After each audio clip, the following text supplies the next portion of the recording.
Hello नमस्कार। क्या हाल चाल है आपके? बढ़िया। तो अभी तक हमने अक्टूबर महीने के 2 सेशन कर लिए हैं। आज महत्वपूर्ण सेशन रहने वाला है आपकी एग्ज़ाम की दृष्टि से, क्योंकि आपकी जो एग्ज़ाम है उसके अंदर अंतर्राष्ट्रीय, राष्ट्रीय और राजस्थान तीनों ही पोर्शन आएंगे। अभी तक हमने राजस्थान का पोर्शन पढ़ा है, अभी तक हमने अंतर्राष्ट्रीय वाला पढ़ लिया है। आज हम पढ़ेंगे नेशनल या राष्ट्रीय परिदृश्य। राष्ट्रीय परिदृश्य में अपने जो सोर्सेज हैं वो सेम वही रहने वाले हैं, जो कि अभी तक हमने राजस्थान के बारे में बात करी थी और अंतर्राष्ट्रीय के बारे में बात करी थी। कुल मिला के जो पीआईबी है, आपका जो डीआईपीआर है, आपका जो विभिन्न पोर्टल, वेबसाइट्स और सोशल मीडिया हैंडल है, उनके माध्यम से ये कंटेंट जो है वो तैयार किया गया है। अक्टूबर के जो है वो 3 सेशन और आने वाले हैं, जिसमें हम एक स्पोर्ट्स की बात करेंगे, आपके स्पेस और डिफेंस टेक्नोलॉजी के बारे में बात करेंगे, क्योंकि वो आपके अलग से सिलेबस में मेंशन है, तो उनका अलग सेशन लिया जाना चाहिए। और प्रश्न जो है वो वहाँ से स्तरीय प्रश्न पूछे जा रहे हैं। इन चीज़ों का तब आप एनालिसिस कर पाओगे जब आप साथ में जो पेपर्स हो रहे हैं अभी आरपीएससी के द्वारा, जब आप अधीनस्थ बोर्ड के पेपर देखोगे, जब आप यूपीएससी के पेपर देखोगे। बीच बीच में हालांकि मैं आपको रेफरेंस देता रहता हूँ, परंतु आपको अपने स्तर पर भी जो है वो चीज़ें थोड़ी बहुत जो है वो एफर्ट डालने पड़ेंगे, क्योंकि जब आप देख रहे हो कि आरपीएससी के जिस लेवल के पेपर आ रहे हैं और जिस हिसाब से रिजल्ट उनके देखने को मिल रहे हैं, जब 181 पोस्ट के लिए आप गौर करना एक बार कि 181 पोस्ट हैं टोटल अभी योजना विभाग के अंदर, अभी हाल फिलहाल के अंदर। और 181 में से 4 ही कैंडिडेट ऐसे हैं जो 2 गुना के लिए क्वालिफाई कर पाए हैं। पॉलिटिकल साइंस आपसे रिजल्ट जो है वो छुपा हुआ नहीं है, मैंने 2-3 बार बताया भी है आपको। तो वहाँ पर जो है वो 6 कैंडिडेट ऐसे थे जो दस्तावेज सत्यापन के लिए क्वालिफाई कर पाए थे। तो हो सकता है आपकी एग्जाम में ऐसा कुछ देखने को मिल जाए कि मिनिमम नंबर पे ही सिलेक्शन हो जाए। ठीक है, तो जीके जीएस का जो पेपर आपका है अलग से, उसमें आपको थोड़ा सा ध्यान रखना होगा, क्योंकि वहाँ पर जो वेटेज है वो करंट अफेयर का अच्छा खासा है, आप सभी को पता है। वो चीज़ें हमने पहले ही सेशन में बात कर ली थी। स्टार्ट करते हैं, ज़्यादा इधर उधर की बात अपने को करनी नहीं है, to the point according syllabus हम चीज़ों को कवर करते हुए चलेंगे। तो सबसे पहले हम यहाँ पर स्टार्ट कर लेते हैं राष्ट्रीय परिदृश्य से। राष्ट्रीय परिदृश्य में जो पहली हमारी घटना निकल के आती है वो आएगी 8th पे कमीशन, 8वां पे कमीशन। महत्वपूर्ण आपके लिए दोनों प्रोस्पेक्टस में है, एग्जाम से पहले भी है और एग्जाम के बाद में भी है। एग्जाम से पहले इसलिए है क्योंकि यहाँ से करंट का क्वेश्चन पूछा जा सकता है, और एग्जाम से बाद में इसलिए है क्योंकि जब आप एक बार जॉब में लग जाओगे और जॉब में लगने के बाद में जब आप सैलरी लोगे, तो सैलरी जो है वो यहाँ से इंक्रीमेंट आपकी होने वाली है, यहाँ से कुछ ना कुछ सैलरी का आपका हिस्सा जो है वो बढ़ने वाला है। तो डिटेल में हम पढ़ लेते हैं थोड़ा सा। साथ ही साथ हम बात करेंगे कि ठीक इसी प्रकार का एक आयोग राजस्थान में बनाया गया था, वहां से क्वेश्चन कैसे बने। ठीक है, तो सबसे पहले अगर हम बात करें कि जो ये 8वां पे कमीशन आयोग है, इसमें अंतिम मंजूरी केंद्रीय मंत्रिमंडल द्वारा कब दी गई थी, तो ध्यान रखना 28 अक्टूबर 2025 को। कब दी गई, वापस से रिपीट करो, 28 अक्टूबर 2025 को की गई। और ये जो आयोग बना है ये अपनी रिपोर्ट कब देगा, या फिर ये इसका कार्यकाल कितना रहेगा, तो 1.5 वर्ष या फिर 18 महीने।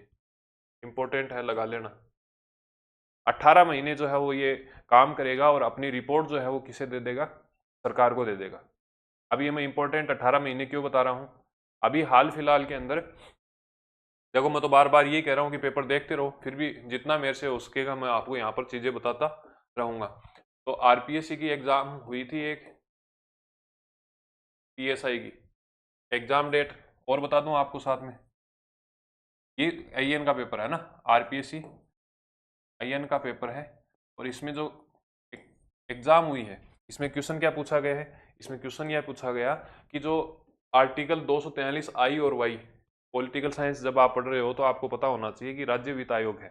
राज्य वित्त आयोग की जो गठन किया जाता है वो और आई और वाई के तहत किया जाता है, जिसके तहत आपको मैंने ये बताया था कि भाई अपने जो वित्त आयोग के अध्यक्ष हैं वो कौन है, अरुण जी हैं, अरुण चतुर्वेदी हैं। तो मैंने आपको पुरस्कार के समय ये बताया पिछले सेशन के अंदर कि उन्हें राजस्थान गौरव पुरस्कार भी दिया था या नहीं दिया था, दुबई के अंदर दिया था।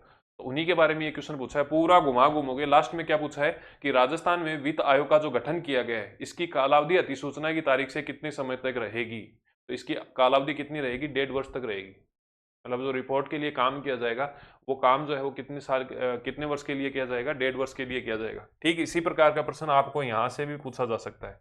तो यहाँ भी सेम है, 18 महीने में करनी है। और ये जो रिपोर्ट जारी करेंगे, कि 18 महीने काम करके और रिपोर्ट जो देंगे, उस वो जो लागू होने की प्रस्तावित डेट है, अभी कंफर्म नहीं है, पर जो प्रस्तावित डेट है वो कितनी है, 1 जनवरी 2026 है।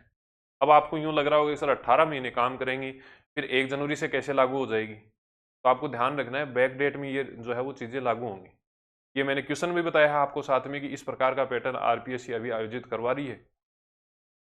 ठीक है, तो चलें आगे। देखो आगे तो हम चल लेंगे, पर आपको ये चीज ध्यान रखनी है कि अगर आपको इस प्रकार का एनालिसिस करना है, क्योंकि ये जो हमारी तरफ से जो है वो एक पीडीएफ उपलब्ध करवा दी गई है जिसमें करंट अफेयर के जनवरी से लेकर 2025 तक, अब चाहे वो कोई सी भी संस्था हो, चाहे आपकी आरपीएससी है,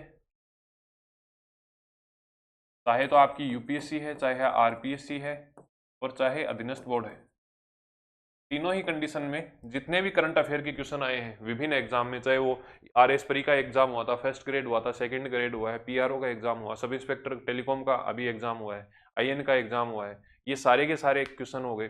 फिर हम अगर अधीनस्थ बोर्ड की बात करें तो विभिन्न एग्जाम इस साल में आयोजित कराए हैं, पटवारी है, ग्राम सेवक, सभी क्वेश्चन आपको यहाँ पर उपलब्ध करवाए गए हैं।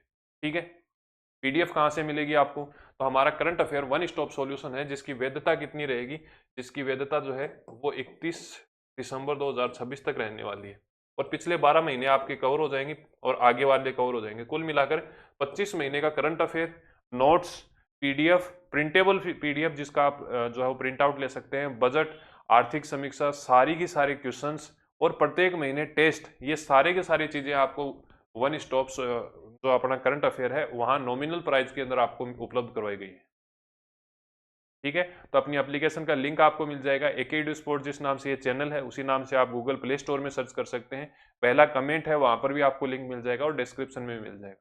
ठीक है, तो ये चीजें हैं, और समय समय पर हमारे द्वारा जो है वो स्क्रीनशॉट वगैरह जो क्वेश्चन है वो टेलीग्राम पे भी उपलब्ध रहते हैं, तो टेलीग्राम भी आप ज्वाइन कर सकते हैं। ये आपका सब इंस्पेक्टर का है, तो सब इंस्पेक्टर की अगर आप तैयारी कर रहे हैं तो आपको ये टेस्ट सीरीज जरूर ज्वाइन करनी चाहिए, बहुत ही स्तरीय क्वेश्चन जो है वो यहाँ पर भी डाले जा रहे हैं। पार्ट बी के लिए ईओआरओ का कोर्स भी हमने लॉन्च कर रखा है। ठीक है, तो ये तो बात हो गई यहाँ पर। अब मैंने आपको बताया 8वें पे कमीशन का, तो वहां आपको ध्यान रखना है कि जो आयोग बनाया गया है उनमें तीन, टोटली जो है वो 3 लोगों को शामिल किया गया है। जैसे एक तो कौन हो जाएगा, अध्यक्ष हो जाएगा,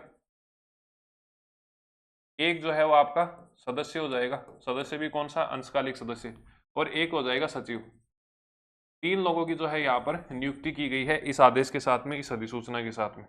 अध्यक्ष की अगर हम बात करें तो जस्टिस आरपी देसाई, रंजना प्रकाश देसाई जो है इनको अध्यक्ष बनाया गया है। किनको बनाया गया है, रंजना प्रकाश देसाई को बनाया गया है। अगर सदस्य की बात करें तो अंशकालिक सदस्य के रूप में नियुक्ति हुई है किसकी, डॉक्टर पुलक घोष की। और इसके साथ आपको ध्यान रखना है कि सदस्य सचिव मतलब सेक्रेटरी के रूप में यहाँ पर कौन काम करेगा, पंकज जैन जो है वो काम करने वाले हैं। इस पूरे प्रोसेस में आपको ध्यान रखना है कि केंद्रीय सरकार के लगभग 50 लाख कर्मचारी और 69 लाख पेंशनर, मतलब 69 लाख पेंशनर ऐसे होंगे जो सीधे तौर पर प्रभावित होंगे। इन लोगों की जो सैलरी है उसमें कहीं ना कहीं बढ़ोतरी आपको देखते हुए मिलेगी। ठीक है, फिर दूसरी हमारी न्यूज क्या आती है, दूसरी हमारी न्यूज है कि खाद्य और कृषि संगठन, कौन सा संगठन है, खाद्य और कृषि संगठन, फूड एंड एग्रीकल्चर ऑर्गेनाइजेशन है, उसके द्वारा एक रिपोर्ट जो है वो जारी की गई है जिसका नाम क्या है, वैश्विक वन संसाधन आकलन रिपोर्ट 2025। एक्चुअल में इस रिपोर्ट में हुआ क्या है कि संपूर्ण विश्व के जितने भी देश हैं उनमें पेड़ पौधों की या वन क्षेत्र की क्या स्थिति है उनके बारे में अलग अलग डाटा जो है वो जारी किए गए। क्योंकि हम यहाँ भारत में हैं और भारत में ही हमें एग्जाम देनी है, तो हम भारत के प्रोस्पेक्टस में जो महत्वपूर्ण चीजें इस रिपोर्ट में है वो यहाँ से निकाल लेंगे। ठीक है, सबसे पहले आपको बात ध्यान रखनी है कि 2 प्रकार की रैंकिंग जो है वो भारत के लिए जारी की गई। कौन सी, एक तो टोटल जो वन क्षेत्र है, भारत का जो कुल वन क्षेत्र है उसके मामले में ध्यान रखना है, भारत को 9वां स्थान मिला है। कौन सा स्थान मिला है, 9वां स्थान मिला है। तो टोटल की अगर हम बात करें तो आपको ध्यान रखना 9th रैंक है। और अगर हम बात कर रहे हैं एनुअल रिपोर्ट की, net annual forest area growth की, मतलब एक वर्ष के अंदर नेट जो है वो कितनी फॉरेस्ट एरिया मतलब वन क्षेत्र की ग्रोथ हुई है, उसके बारे में अगर हम बात करें तो ध्यान रखना भारत की कौन सी रैंकिंग है, तो भारत की जो रैंकिंग है वो कौन सी है, विश्व के अंदर 3री रैंकिंग है। वापस से देखो, अगर टोटल की बात कर रहे हैं, टोटल की अगर बात कर रहे हैं तो कौन सी रैंक हो जाएगी, 9th हो जाएगी। अगर हम बात करें कि नेट एनुअल की बात करें या सामान्य की बात करें, वार्षिक की बात करें, वार्षिक ग्रोथ की अगर हम बात करें तो हमारी रैंक कौन सी है, 3rd रैंक है। ठीक इसी प्रकार अगर हम बात करें बांस रोपण की,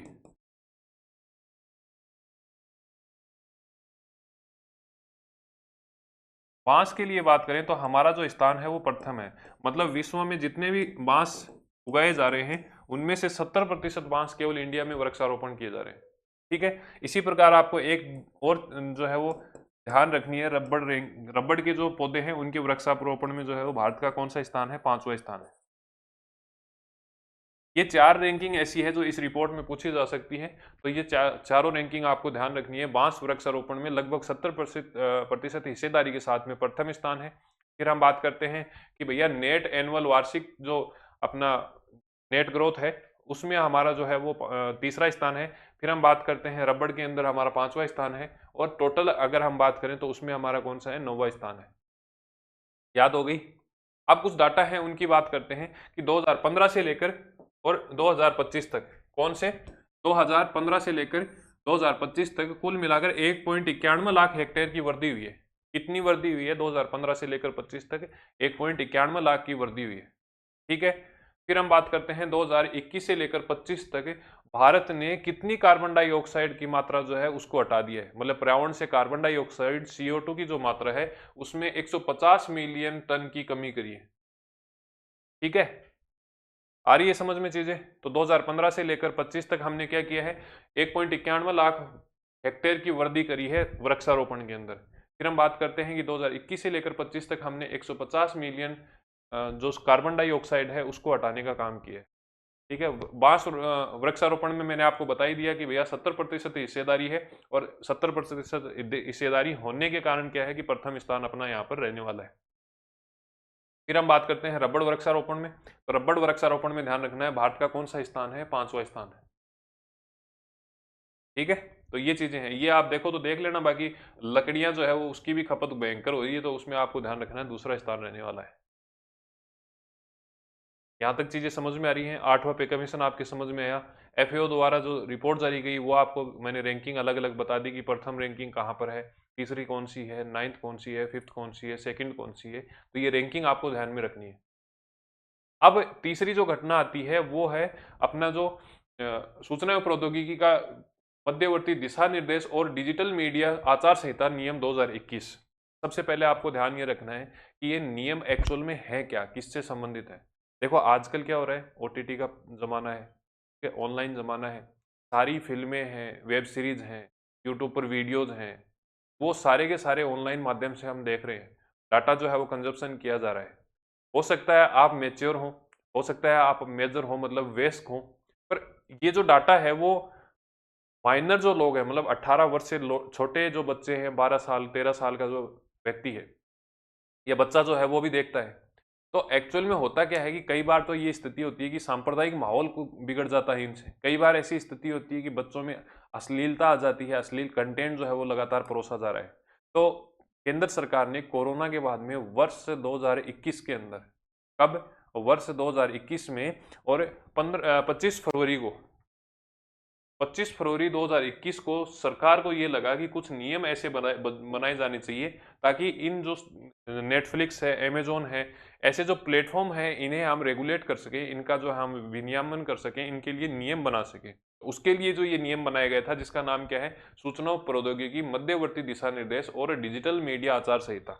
अब इसमें क्या कहा गया है कि अलग अलग नियम बनाए गए हैं ताकि आपको क्या है कि कंटेंट जो है वो एकदम साफ और अच्छा कंटेंट मिले। ठीक है, जिस प्रकार से अगर हम फिल्मी दुनिया की बात करें तो वहाँ सेंसर बोर्ड की स्थापना की गई है, जो कि जो अनवांटेड सीन वगैरह होते हैं उनको बाहर निकाल देते हैं मूवी से। इसी प्रकार वेब सीरीज के लिए, ऑनलाइन प्लेटफॉर्म के लिए कुछ सामग्री हटाने की जहाँ आवश्यकता होती है, किन नियमों के आधार पर हटाया जा सकता है, उसके लिए नियम जो है वो जारी किए गए। पहली बात तो ये।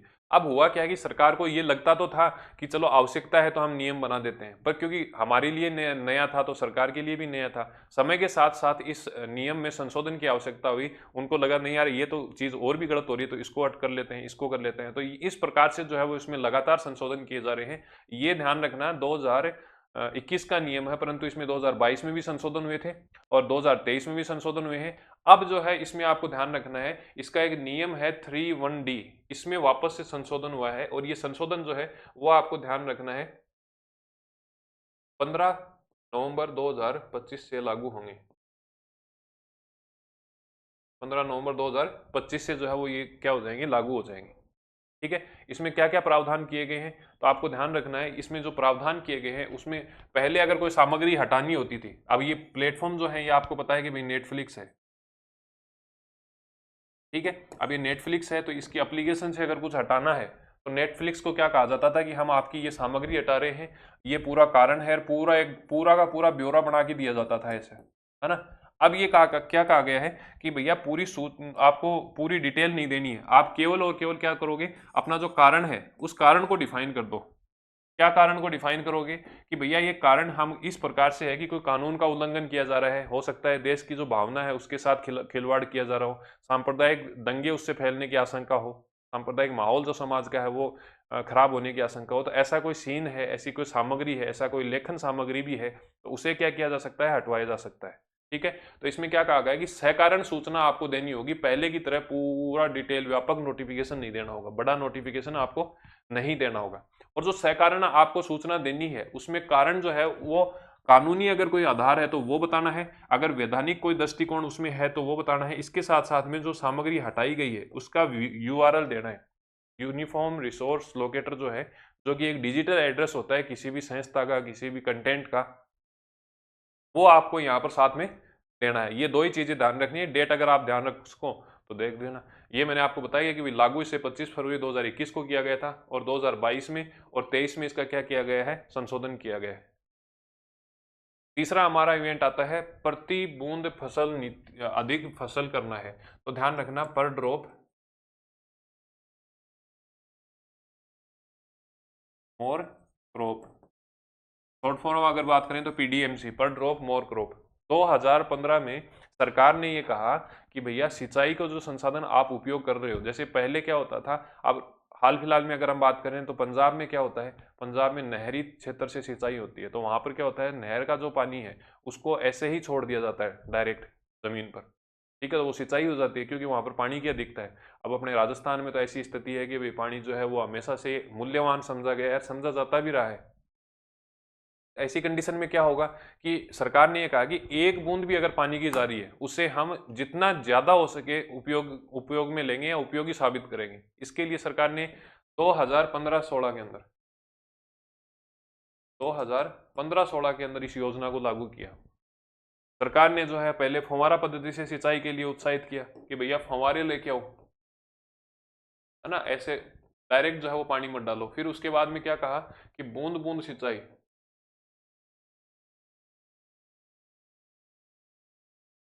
बूंद बूंद सिंचाई का इस्तेमाल करो, ठीक है। तो इस प्रकार से अलग अलग योजनाएं लेके आए, उसके लिए सरकार ने सब्सिडी दी। अभी हाल फिलहाल में जैसे पीएम सूर्यघर योजना है तो उसमें 3 स्टेज में अलग अलग सब्सिडी है, मैक्सिमम 78,000 रुपए तक सब्सिडी मिल रही है, 78,000 तक जो है वो सरकार सब्सिडी दे रही है। किस लिए दे रही है, ताकि जो अपनी जो सोलर प्लेट है वो ज़्यादा से ज़्यादा प्रोत्साहन हो लोग, और ज़्यादा से ज़्यादा लोग जो है वो इसको लगाएं। तो इससे होगा क्या, इससे जो है वो नवीनीकरण ऊर्जा में बढ़ावा मिलेगा, सरकार को कोयले के रुपए नहीं देने पड़ेंगे, पर्यावरण का जो नुकसान होता है कार्बन से वो नहीं होगा। इसलिए आपको ध्यान रखना है कि पर ड्रॉप मोर क्रॉप जो है इसमें संशोधन किया गया। योजना के बारे में मैंने आपको बता दिया। वर्ष 2022 में इसको ध्यान रखना है कि अपनी जो योजना है उसको वर्ष 2022 के अंदर राष्ट्रीय कृषि विकास योजना के अंदर शामिल कर लिया गया था। ये 2-3 चीजें इसमें आपको ध्यान रखनी है। इसके साथ आपको ध्यान रखना है कि जो सब्सिडी दी जाती है उसमें सीमांत किसान और जो छोटे किसान हैं उन्हें 55% फीसदी के अंदर सरकार द्वारा दी जाती है, और जो वृहद किसान हैं उन्हें 45% की दर से क्या की जाती है, सब्सिडी दी जाती है। मतलब जो छोटे किसान हैं उन्हें 100 में से 55 रुपए की कौन देगा, सरकार देगी। और अगर हम बात करें वृहद किसान है तो वृहद किसान को सरकार जो है वो 45% का अनुदान यहाँ पर देने वाली है, ठीक है। अब इसमें संशोधन क्या हुए हैं कि एक तो डिगी निर्माण हुआ है। डिगी का मतलब है कि आपने देखा होगा मनरेगा में जोहड़ वगैरह जो होते हैं वहां ऐसी संरचना बनाई जाती है, बारिश के टाइम पे इसमें पानी आएगा तो क्या होगा, जल स्तर जो है वो बढ़ जाएगा। जल संचयन प्रणालियों का उपयोग करना है, सूक्ष्म सिंचाई परियोजना जो है उसको बढ़ावा देना है। ये मैंने आपको बता दिया, 15-16 में इसको स्टार्ट किया था और 21-22 तक जो है वो प्रमुख रूप से चली रही थी, और फिर 22-23 में इसे जो है राष्ट्रीय कृषि विकास योजना के अंदर सम्मिलित कर दिया गया था, ठीक है। अब एक पहल जो है वो जारी की गई है, इस पहल के बारे में हम देखेंगे। तो एक वी राइज नाम करके, क्या है, वी राइज, वी राइज का फुल फॉर्म क्या है? Women entrepreneur imaging inclusive and sustainable enterprise. वापस से देख लो, वुमेन एंटरप्रेन्योर री imaging inclusive and sustainable enterprises है। ये पहल जो है वो किस लिए स्टार्ट की गई है? जो महिला उद्यमी है, जो एंटरप्रेन्योर हैं, जो मतलब नवाचार कर रहे हैं उद्यमिता के चक्कर में, और एमएसएमई के अंदर जो भी किसी भी प्रकार से जिनका वो शामिल हैं, ऐसी स्थिति में क्या होगा, इस पहल के तहत उनको एक तो आर्थिक संसाधन उपलब्ध कराए जाएंगे, अन्य जो भी साधन उनको उपलब्ध करवाए जाने हैं उनकी सुविधा उपलब्ध कराई जाएगी, और उनमें से 100 ऐसी प्रतिभागी होंगी, 100 महिलाएं ऐसी होगी जिन्हें हम दुबई के अंदर जो हमने स्पेशल मार्ट बनाया है वहां इनको प्लेटफॉर्म देंगे, मतलब वहां इनके प्रोडक्ट वगैरह जो है उनको वैश्विक पहचान मिलेगी। तो आपको ध्यान रखना है कि ये संचालन किसके द्वारा की जा रहा है, तो आपको ध्यान है नीति आयोग का एक उद्यमिता मंच है, महिला उद्यमिता मंच, इसकी जो स्थापना है वो आपको ध्यान रखना 2018 में की गई थी। किसके द्वारा की गई? नीति आयोग के द्वारा की गई। तो नीति आयोग का एक संस्था है जिसे हम क्या बोल रहे हैं, WEP या फिर महिला उद्यमिता मंच है, इसके द्वारा और DP वर्ल्ड के द्वारा क्या किया गया है, वी राइज नाम करके पहल जो है उसको स्टार्ट किया गया है। जैसा कि मैंने आपको बताया कि MSME के अंदर जो महिलाएं शामिल हैं उनको व्यापार के लिए सुविधाएं उपलब्ध होगी, मार्गदर्शन उनका किया जाएगा, रणनीतिक साझेदारी उनकी मजबूत की जाएगी, किस हिसाब से जो है आपको प्रोडक्ट बेचना है, बाजार में आपकी प्रोडक्ट की पहुंच कैसे बनेगी, अन्य जो भी प्रतिस्पर्धी हैं उनसे आप जो है वो और कैसे बेहतर कर सकते हो, वो सारी की सारी सहायता जो है वो इसके तहत की जाएगी। ठीक है। एक आपको ध्यान रखना है कि ये पहल जो है वो अवार्ड टू रिवार्ड पहल के तहत की गई है, अवार्ड टू री अवार्ड, ये एक पहल है और इसके तहत जो है वो वी पहल जो है वो चलाई गई है, वी राइज जो है वो चलाई गई है। ठीक है। तो 2018 में मैंने आपको बताया कि नीति आयोग द्वारा एक जो है वो WEP की स्थापना की गई और 2022 में इसे जो है सार्वजनिक निजी भागीदारी मतलब PPP के तहत जो है वो अपनाया गया है। आगे बात समझ में। इसके साथ साथ में आपको ध्यान रखना है कि 100 ऐसी महिलाएं होंगी, 100 उद्यमी ऐसी होंगी देश भर में जिन्हें हम वैश्विक बाजार के अंदर पहुंच बनाएंगे, और दुबई के जेबेल अली फ्री जोन जाफजा जो है उसमें भारत मार्ट के अंदर इनको जो है वो प्लेटफॉर्म उपलब्ध करवाया जाएगा। कितने उद्यमी महिलाएं ऐसी होंगी जिनको यहाँ पर प्लेटफॉर्म उपलब्ध करवाया जा रहा है? 100 महिलाएं ऐसी होंगी जिन्हें उपलब्ध कराया जा रहा है। अब एक ध्यान रखना है आपको, एक संस्था है हुरोन नाम करके, है ना। हुरोन जो है वो एक रैंक जारी करती है। ये रैंक किस लिए जारी की जाती है? हुरोन रैंक जो है वो अरबपति खरबपति जो लोग हैं, जो अमीर लोग हैं, उनकी रैंकिंग जारी की जाती है। अब क्योंकि ये इंडिया के लिए की जा रही है तो ध्यान रखना इसका रैंकिंग का नाम क्या हो जाएगा? फॉर इंडिया हो जाएगा।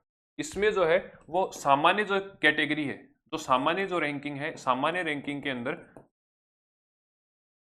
प्रथम स्थान जो है वो आपको ध्यान रखना है मुकेश अंबानी, इन्होंने जो है वो प्रथम स्थान प्राप्त किया है ऑल ओवर। और अगर हम बात करें 35 साल से छोटे लोगों की तो उसमें आपको ध्यान रखना है कि हार्दिक कोठिया सूरत से है, सूरत के व्यापारी हैं, और इन्होंने राइजन नाम करके एक सोलर कंपनी है जो है उसकी स्थापना की है, को फाउंडर है। इनको 35 वर्ष से कम लोगों के लिए सबसे प्रथम स्थान दिया गया है, सबसे अमीर शामिल किया गया है। कौन है? हार्दिक कोठिया है। कहाँ के हैं? सूरत के हैं। कंपनी का नाम क्या है? राइजन है।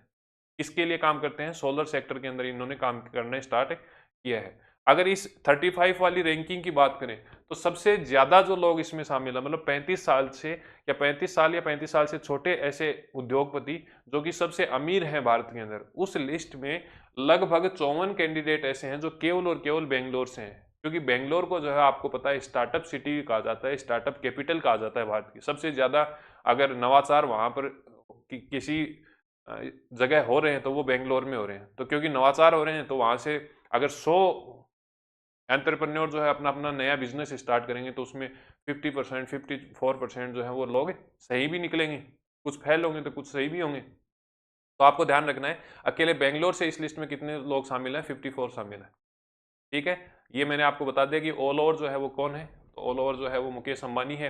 फिर आपको ध्यान रखना है कि रक्षा मंत्रालय ने एक शानदार पहल करते हुए एक जो है वो जितना भी अनुदान पहले आश्रित लोगों को दिया जाता था, आश्रित कौन? जो शहीद लोग हैं, उनकी वीरांगनाएं हो सकती हैं, उनके बच्चे हो सकते हैं, उनके माता पिता हो सकते हैं, तो उन्हें 3 श्रेणी के अंदर अनुदान प्राप्त होता था। तो तीनों ही श्रेणी के जो अनुदान है उनको जस्ट डबल कर दिया है। तीनों में से कौन कौन से अनुदान है? एक तो निर्धनता अनुदान है, निर्धनता का मतलब क्या हुआ कि कुछ ऐसे परिवार जहाँ उनका बेटा है, उनके माता पिता हैं या फिर उनके पति जो हैं वो मतलब शहीद हो गए।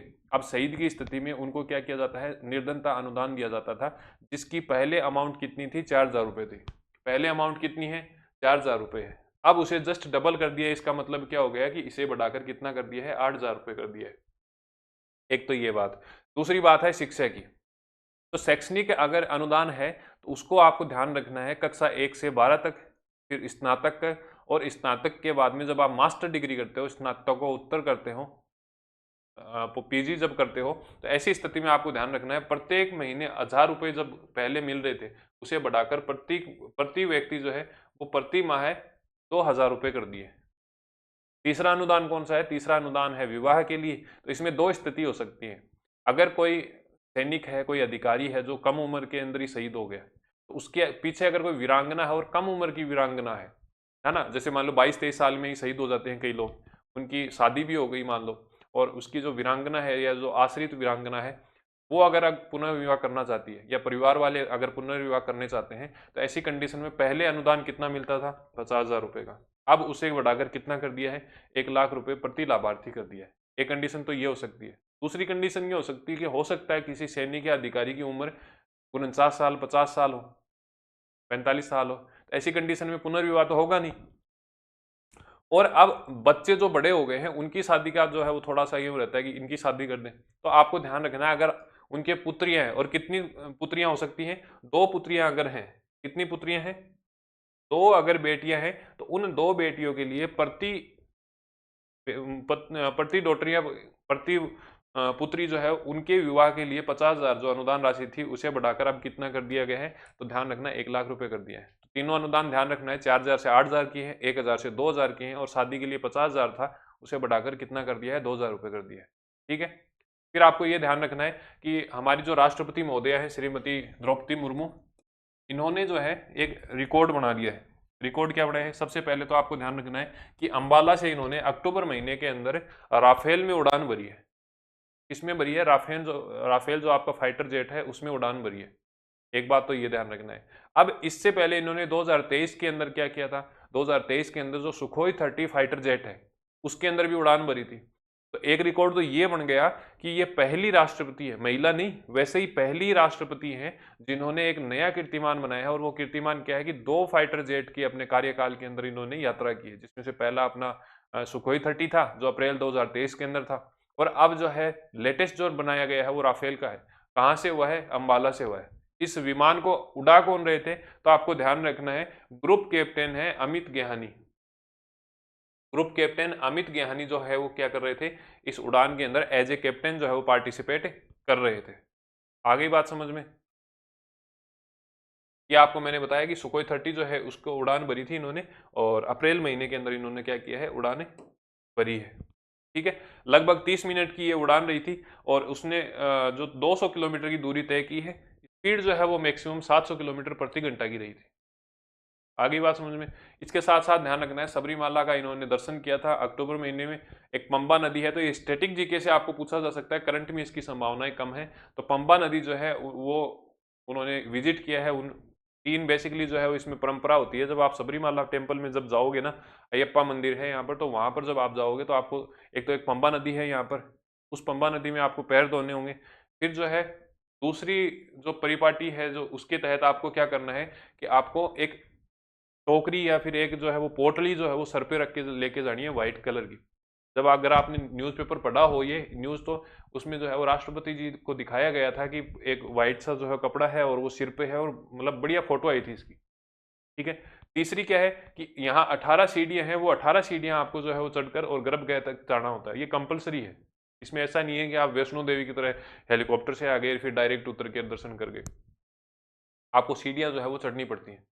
तो ये चीज़ें आपको ध्यान रखनी है। फिर भारत में पहली बार डीएनए आधारित जो है वो हाथियों की गणना की गई है। समझ रहे हो, पहली बार जो है वो हाथियों की गणना की गई है। और एक निराशाजनक न्यूज यहाँ से ये मिली कि जब पिछली बार ये 2017 में गणना हुई थी, तो उस समय 29,964 हाथी ऐसे थे जो मौजूद थे, वहां पर प्रेजेंट थे। अब स्थिति ये आ गई है कि लगभग 22,446 हाथी ही यहाँ पर जो है वो बचे हैं। तो गिरावट आ गई ना, लगभग 7,000 की गिरावट आ गई है ना। तो ये चीज़ें आपको ध्यान रखनी है। हाथियों की पहली डीएनए आधारित जनगणना हुई है। इंपॉर्टेंट क्या है, एक तो हाथियों की संख्या है 22,446 हाथी अभी मिले हैं। अब वर्तमान में जो ध्यान रखना है, इस स्थिति में कर्नाटक जो है उसमें सबसे ज़्यादा हाथी हैं। कर्नाटक में 6013 हाथी जो है वो अभी प्रेजेंट हैं। और अगर हम बात करें स्थान की, स्थान के हिसाब से ध्यान रखना है कि पश्चिमी घाट जो है इसमें सबसे ज़्यादा 11,000 के आसपास जो है वो हाथी, यहाँ पर 11,934 हाथी है। ठीक है, समझ में आ गई। कर्नाटक में कितने हैं, 6013 हाथी हैं, सबसे ज़्यादा हैं। कर्नाटक की बात करें तो आपका आसाम हो गया, और आसाम के बाद में जो है वो तमिलनाडु हो गया। तो कर्नाटक के बाद में आसाम हो गया, और आसाम के बाद में तमिलनाडु हो गया। इसे क्रम में कैसे याद रखोगे, ध्यान रखना है आप इस तरीके से, KAT, केट ध्यान रख लेना। के से कर्नाटक, ए से आसाम, और टी से तमिलनाडु हो गया। आ गई बात समझ में। फिर एक जो प्रोग्राम चला गया, मैंने जब पिछले अंतर्राष्ट्रीय वाले में आपको बताया था कि ब्रिटेन के प्रधानमंत्री जो है वो यहाँ पर दौरा करके गए हैं, और कीर स्टारमर उनका नाम है। तो उन्होंने अपने दौरे के दौरान ही एक घोषणा की थी। उस घोषणा को हम यहाँ पर पढ़ लेते हैं कि रामानुजन जूनियर रिसर्च प्रोग्राम के नाम से एक प्रोग्राम चलाए गए हैं। इसमें कौन कौन सी चीज़ें हैं जो भाग लेंगी, या भारत और यूनाइटेड किंगडम मतलब यूके जो है वो इसमें भाग लेने वाला है। इसके दौरान आपको ध्यान रखना है, जो बेहतरीन मैथमेटिशियन है, जो गणितज्ञ हैं, उनके द्वारा क्या किया जाएगा, department of science and technology के सहयोग से ये डिपार्टमेंट जो है वो किया गया है। इसमें आपको ध्यान रखना है London institute for mathematical science, LIMS बोलते हैं इसको, लिम्स बोला जाता है। तो इसके अंदर इनको स्कॉलरशिप दी जाएगी। किस प्रोग्राम के तहत दी जाएगी, तो आपको ध्यान रखना है रामानुजन जूनियर रिसर्च प्रोग्राम के तहत दी जाएगी। कौन से देश इसमें पार्टिसिपेट करेंगे या कौन से देशों के सहयोग से चलाया जाएगा, तो भारत और यूनाइटेड किंगडम के सहयोग से ये चलाया जाएगा। ठीक है, भारत की तरफ से कौन संचालन करेगा, तो ध्यान रखना है यह कार्यक्रम जो है वो department of science and technology के सहयोग से चलाया जाएगा। Department of science and technology के सहयोग से जो है इस कार्यक्रम का संचालन किया जाना प्रस्तावित है। ठीक है, फिर आपको ध्यान रखना है मिशन हरित हाइड्रोजन। पहले तो इसके बारे में देख लेते हैं। देखो, मिशन हरित हाइड्रोजन जो है इसकी शुरुआत 4 जनवरी 2023 को हुई थी। कब हुई थी, 4 जनवरी 2023 को हुई थी। लक्ष्य क्या रखा गया कि 2030 तक हम क्या करेंगे, हाइड्रोजन से जो है हाइड्रोजन ईंधन का इस्तेमाल करेंगे ज़्यादा से ज़्यादा। और क्या लक्ष्य रखा गया, और ये लक्ष्य रखा गया कि सालाना जो है वो 5 मिलियन टन हरित हाइड्रोजन का उत्पादन हम करेंगे as a country, as a sustainable developing country. हम क्या करेंगे 2030 तक प्रत्येक वर्ष 5 मिलियन टन जो है वो सालाना हरित हाइड्रोजन जो अपना ईंधन है उसका उत्पादन करने वाले हैं। ठीक है, हरित हाइड्रोजन में होता क्या है कि भैया जो प्रोडक्शन है उसमें H2O का इस्तेमाल किया जाता है। अब इस H2O को, हाइड्रोजन तो हमारा अलग हो जाएंगे 2 अणु, और ऑक्सीजन जो है वो हमारा अलग हो जाएगा। इसका हम जो है वो कंप्रेस तरीके से जो हाइड्रोजन ईंधन का इस्तेमाल करते हैं। तो हाइड्रोजन जो है वो तो हमारे ईंधन में काम आ जाती है। और बाई प्रोडक्ट, जिस प्रकार साबुन में ग्लिसरीन निकल के आता है, उसी प्रकार यहाँ से जो है वो बाई प्रोडक्ट जो निकल के आएगा वो ग्रीन अमोनिया निकल के आती है। कौन निकल के आती है, ग्रीन अमोनिया जो है वो बाई प्रोडक्ट निकल के आती है यहाँ पर। और इसमें आपको ध्यान रखना है इसका उपयोग जो है हम फर्टिलाइजर के रूप में काम कर लेते हैं। ठीक है, ये छोटा सा आपको इंट्रोडक्शन दे दिया ग्रीन हाइड्रोजन के बारे में, प्लान के बारे में। इसकी जो शुरुआत हुई वो मैंने आपको बता दी कि 4 जनवरी 2023 को की थी। कब की थी, 4 जनवरी 2023 को की थी। अब इसके तहत जो है अलग अलग हरित हाइड्रोजन हब बनाए जाते हैं। हरित हाइड्रोजन हब बनाए जाते हैं। हब का मतलब ये हो गया कोई एक ऐसा स्थान जहां पर सबसे पहले हम जो है वो हरित हाइड्रोजन का क्या कर रहे हैं, उत्पादन कर रहे हैं। दूसरी कंडीशन, वहां पर क्या किया जा रहा है, स्टोर किया जा रहा है, मतलब उसे इकट्ठा किया जा रहा है। ठीक है, उसका भंडारण किया जा रहा है। तीसरी कंडीशन ये है कि यहां से हम क्या कर रहे हैं, सप्लाई दे रहे हैं, मतलब ट्रांसपोर्ट कर रहे हैं। मतलब कोई एक ऐसा स्थान जहां हरित हाइड्रोजन का उत्पादन होता हो, वहां से जो है वो स्टोरेज होता हो, और तीसरी कंडीशन है वहां से उसका परिवहन होता हो। तीनों कंडीशन जहां पर उपलब्ध हैं उसे हम क्या कहेंगे, हरित हाइड्रोजन कह देंगे। आ गई बात समझ में। तो हरित हाइड्रोजन मैंने बता दिया कि भैया हरित हाइड्रोजन जो प्रोग्राम है वो 4 जनवरी 2023 को जो है वो स्टार्ट हुआ था। इसके अलावा आपको ध्यान रखना है कि हाइड्रोजन हब मैंने आपको बता ही दिया है। इसके अलावा मैंने टारगेट आपको बता दिया कि प्रत्येक साल 5 मिलियन जो है वो आपको उत्पादन जो है वो करना पड़ेगा टन के हिसाब से। अब चर्चा में क्यों है, क्योंकि 3 ऐसे पोर्ट हैं जिन्हें हम हरित हाइड्रोजन हब का टैग जो है वो दे चुके हैं। कब दिया, अक्टूबर 2025 में दिया। तीनों का आपको ध्यान रखना है। अगर नाम ध्यान रखो तो ठीक है, वरना सीधा सीधा ध्यान रखो डीपीए, ठीक है, टीपीए और वीओसीपीए। डीपीए से क्या हो गया, कांडला पोर्ट या फिर दीनदयाल पोर्ट अथॉरिटी हो गया। उसके बाद में हम बात करें कि पीपीए से कौन सा हो गया, पारादीप हो गया। और वीओसीपीए से क्या हो गया, वीओ तो आपको ऐसे ही ध्यान रखना है, सी का क्या हो जाएगा, तो चिंद बरनार हो जाएगा। तो ये तीनों पोर्ट ऐसे हैं जिनको हरित हाइड्रोजन हब का टैग दिया गया है। इसका मतलब ये है यहाँ पर हरित हाइड्रोजन का जो फ्यूल है तो वो उसका जनरेशन भी होगा, उसको स्टोर भी किया जाएगा और उसे ट्रांसपोर्ट करके अन्य जगह पे सप्लाई भी की जाएगा। पूरी चीजें समझ में आई हैं। 4 जनवरी 2023 को जो है हरित हाइड्रोजन का लॉन्च किया गया था और प्रोडक्शन मैंने आपको बताई दिया किस हिसाब से करना है। बाई प्रोडक्ट इसका ग्रीन अमोनिया निकलता है और हरित हाइड्रोजन जो है वो मैंने आपको बताई दिया है। फिर आपको ध्यान रखना है, प्रधानमंत्री नरेंद्र मोदी जी ने मुंबई के अंदर देश की सबसे बड़ी ग्रीन हवाई अड्डा परियोजना है उसकी शुरुआत की है और इसकी कुल क्षमता कितनी है, 90 मिलियन यात्री है प्रत्येक वर्ष। जब ये फुल फ्लैश के अंदर स्टार्ट हो जाएगा, अभी जो है इसके प्रथम फेज का फर्स्ट चरण का उद्घाटन हुआ है, ठीक है, प्रथम चरण का इसका उद्घाटन हुआ है और आगे क्या होगा, 90 मिलियन के लगभग जो है यात्री यहाँ से यात्रा कर पाएंगे, इतनी इसकी कैपेसिटी है। ध्यान ये रखना है कि देश का सबसे पहला और सबसे बड़ा जो है वो ग्रीन फील्ड हवाई अड्डा है जिसकी शुरुआत अब जो है वो देश के अपने जो प्रधानमंत्री जी हैं उन्होंने यहाँ से की है। फिर आपको ध्यान रखना है, महाराष्ट्र में 5 ऐसे समुद्री तट हैं, 5 ऐसे समुद्री तट हैं जिन्हें अंतर्राष्ट्रीय ब्लू फ्लैग प्रमाण पत्र दिया है।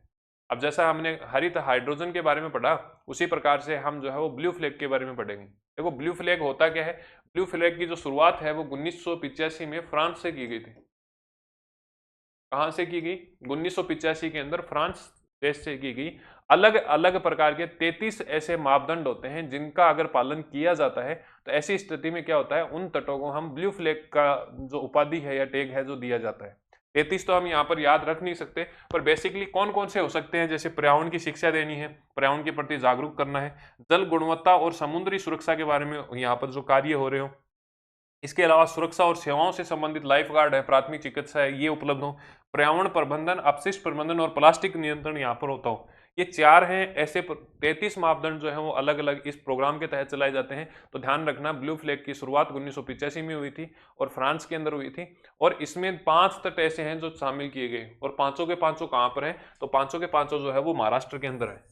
कुल अगर बात करें तो इन 5 के बाद में कितने हो गए, 18 हो गए। तो पहले से कितने थे, 13 थे और 5 जो है वो अब शामिल कर लिए हैं, तो कितने हो गए, 18 हो गए। नाम अगर ध्यान रख सको तो देख लेना एक बार, तो श्रीवर्धन हो गया, नागांव हो गया, परनाका हो गया, गुहार हो गया, लाडगर हो गया। इस प्रकार से महाराष्ट्र के 5 ऐसे तट हैं जिन्हें हम ब्लू फ्लैग का दर्जा दे चुके हैं। कुल की तटों की संख्या की बात करें तो यहाँ पर कुल तट कितने हैं भारत के अंदर, अब 18 तट हैं। फिर आपको ध्यान रखना है कि गूगल कंपनी जो है इसने अपना एआई हब, कौन सा एआई हब जो है वो आंध्र प्रदेश के विशाखापट्टनम के अंदर स्थापित किया है, ठीक है। इसमें सहयोगी कौन रहेंगे, अडानी अंबानी दोनों रहेंगे, के साथ साथ में जो एयरटेल भारती है वो रहने वाला है। तो आपको जगह ध्यान रखनी है कि गूगल एआई हब की स्थापना जो है वो आंध्र प्रदेश के विशाखापट्टनम में की जानी प्रस्तावित है। इस परियोजना का उद्घाटन जो है वो विकसित भारत 2047 और इंडिया एआई मिशन के तहत किया जाएगा। विकसित भारत 2047 है, उसके बारे में हमने आपके राजस्थान वाले प्रोस्पेक्टस में भी बात की थी कि भाई अब अक्टूबर में अनावरण हुआ था, 13 अक्टूबर को, विकसित राजस्थान 2047 का। उसके स्तंभों के बारे में बात की थी हमने, उसकी जो थीम थी 4 उनके बारे में बात की है, 13 जो अलग अलग सेक्टर थे उनके बारे में बात की है। तो उसी तरह विकसित भारत 2047 का जो डॉक्यूमेंट था उसके तहत गूगल एआई की स्थापना कहाँ की जानी है, तो विशाखापट्टनम आंध्र प्रदेश में करनी चाहिए, ठीक है। इसके बाद में हम बात करते हैं India AI mission. India AI mission जो है उसके बारे में आपको अब थोड़ा सा ध्यान रखना है, क्योंकि 2 तो इवेंट होने हैं इसके, एक तो फरवरी के अंदर होना है, एआई समिट होगी फरवरी के अंदर नई दिल्ली में, तो वो थोड़ी सी ध्यान रखना। एक एआई से संबंधित अब सरकार बहुत भयंकर जोर दे रही है। कंप्यूटर की जो किताबें हैं आप देखना एक बार, जब आरबीएससी की किताबें देखने जाओगे ना, एनसीईआरटी से भी शानदार है। लगातार कृत्रिम बुद्धिमत्ता के बारे में सरकार ये चाह रही है कि बच्चे पढ़ें अब, ठीक है। ऑफिशियली रूप से जो है वो सरकार ने डिक्लेयर कर दिया कि कक्षा 3 से लेकर अब अनिवार्य हो जाएगा कि आप कृत्रिम बुद्धिमत्ता, आर्टिफिशियल इंटेलिजेंस के बारे में बच्चों को नॉलेज होना चाहिए, मशीन चैन के बारे में, ब्लॉक चैन के बारे में, मशीन लर्निंग के बारे में, वर्चुअल करेंसी के बारे में, डाटा माइनिंग के बारे में, ये सारी चीज़ें जो है वो स्कूली स्तर पर ही बच्चों को जो नॉलेज उपलब्ध हो, इसके लिए सरकार लगातार प्रयासरत है। और इसी के तहत ध्यान रखना, इंडिया एआई मिशन जो है उसकी शुरुआत 7 मार्च 2024 को की गई थी, जिसका उद्देश्य क्या है कि एआई के प्रति ज़्यादा से ज़्यादा लोगों को अवेयर करना, उनके बारे में सिखाना और इनोवेशन जो है वो लगातार भारत करता रहे, इसके लिए मिशन एआई की स्थापना जो है वो की गई थी। कब की गई? तो 7 मार्च 2023 को की गई थी। ठीक है। और हरित हाइड्रोजन की कहाँ से स्टार्ट की गई है? तो आपको ध्यान रखना है, हरित हाइड्रोजन जो है उसकी शुरुआत 4 जनवरी 2023 से की गई।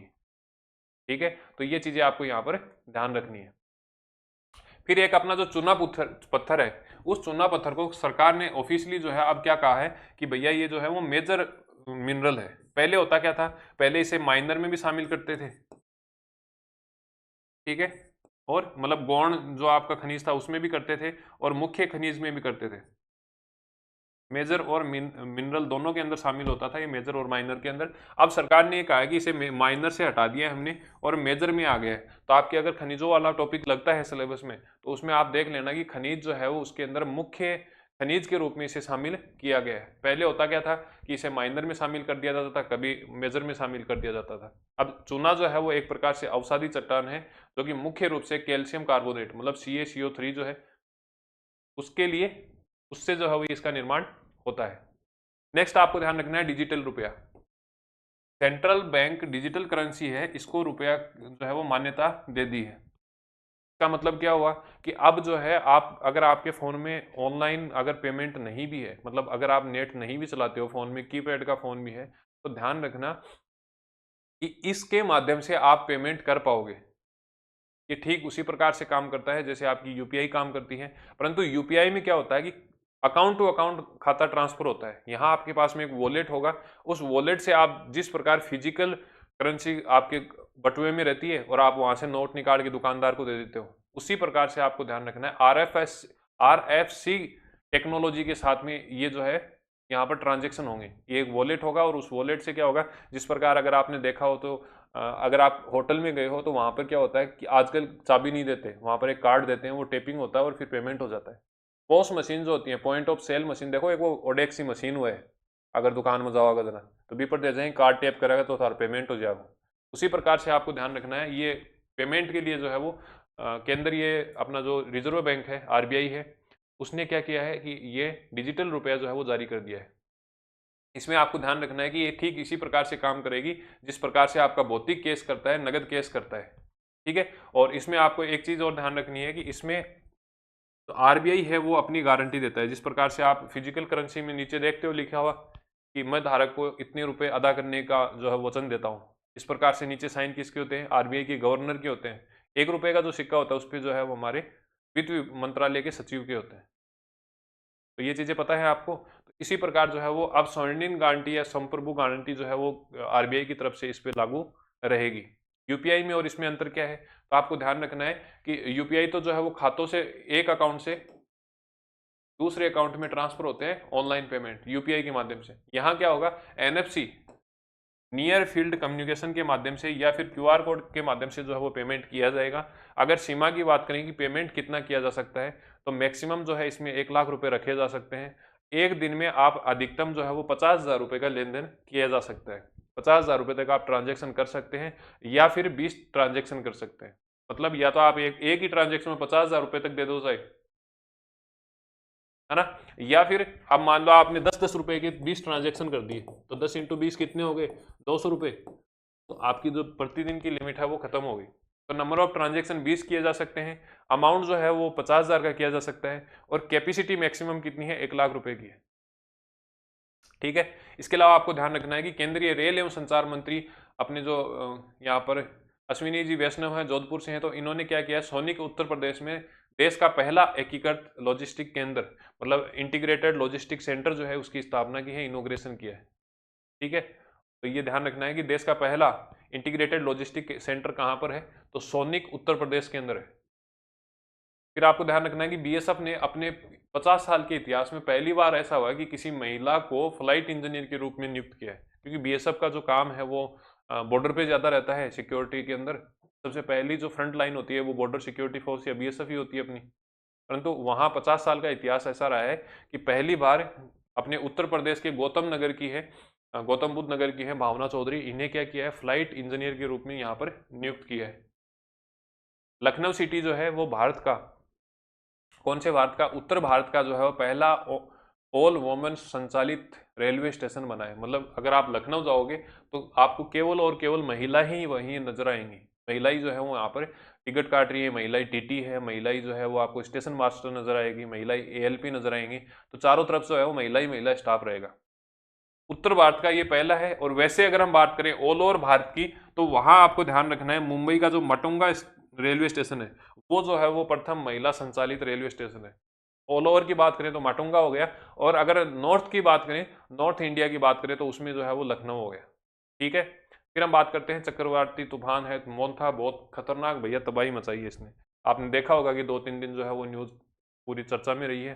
तो सबसे पहले आपको ये ध्यान रखना है कि अलग अलग देशों के द्वारा जो है वो चक्रवातों का नाम रखा जाता है। तो इसका जो नाम रखा गया वो थाईलैंड के द्वारा रखा गया था, और नाम क्या है, मोन्था है।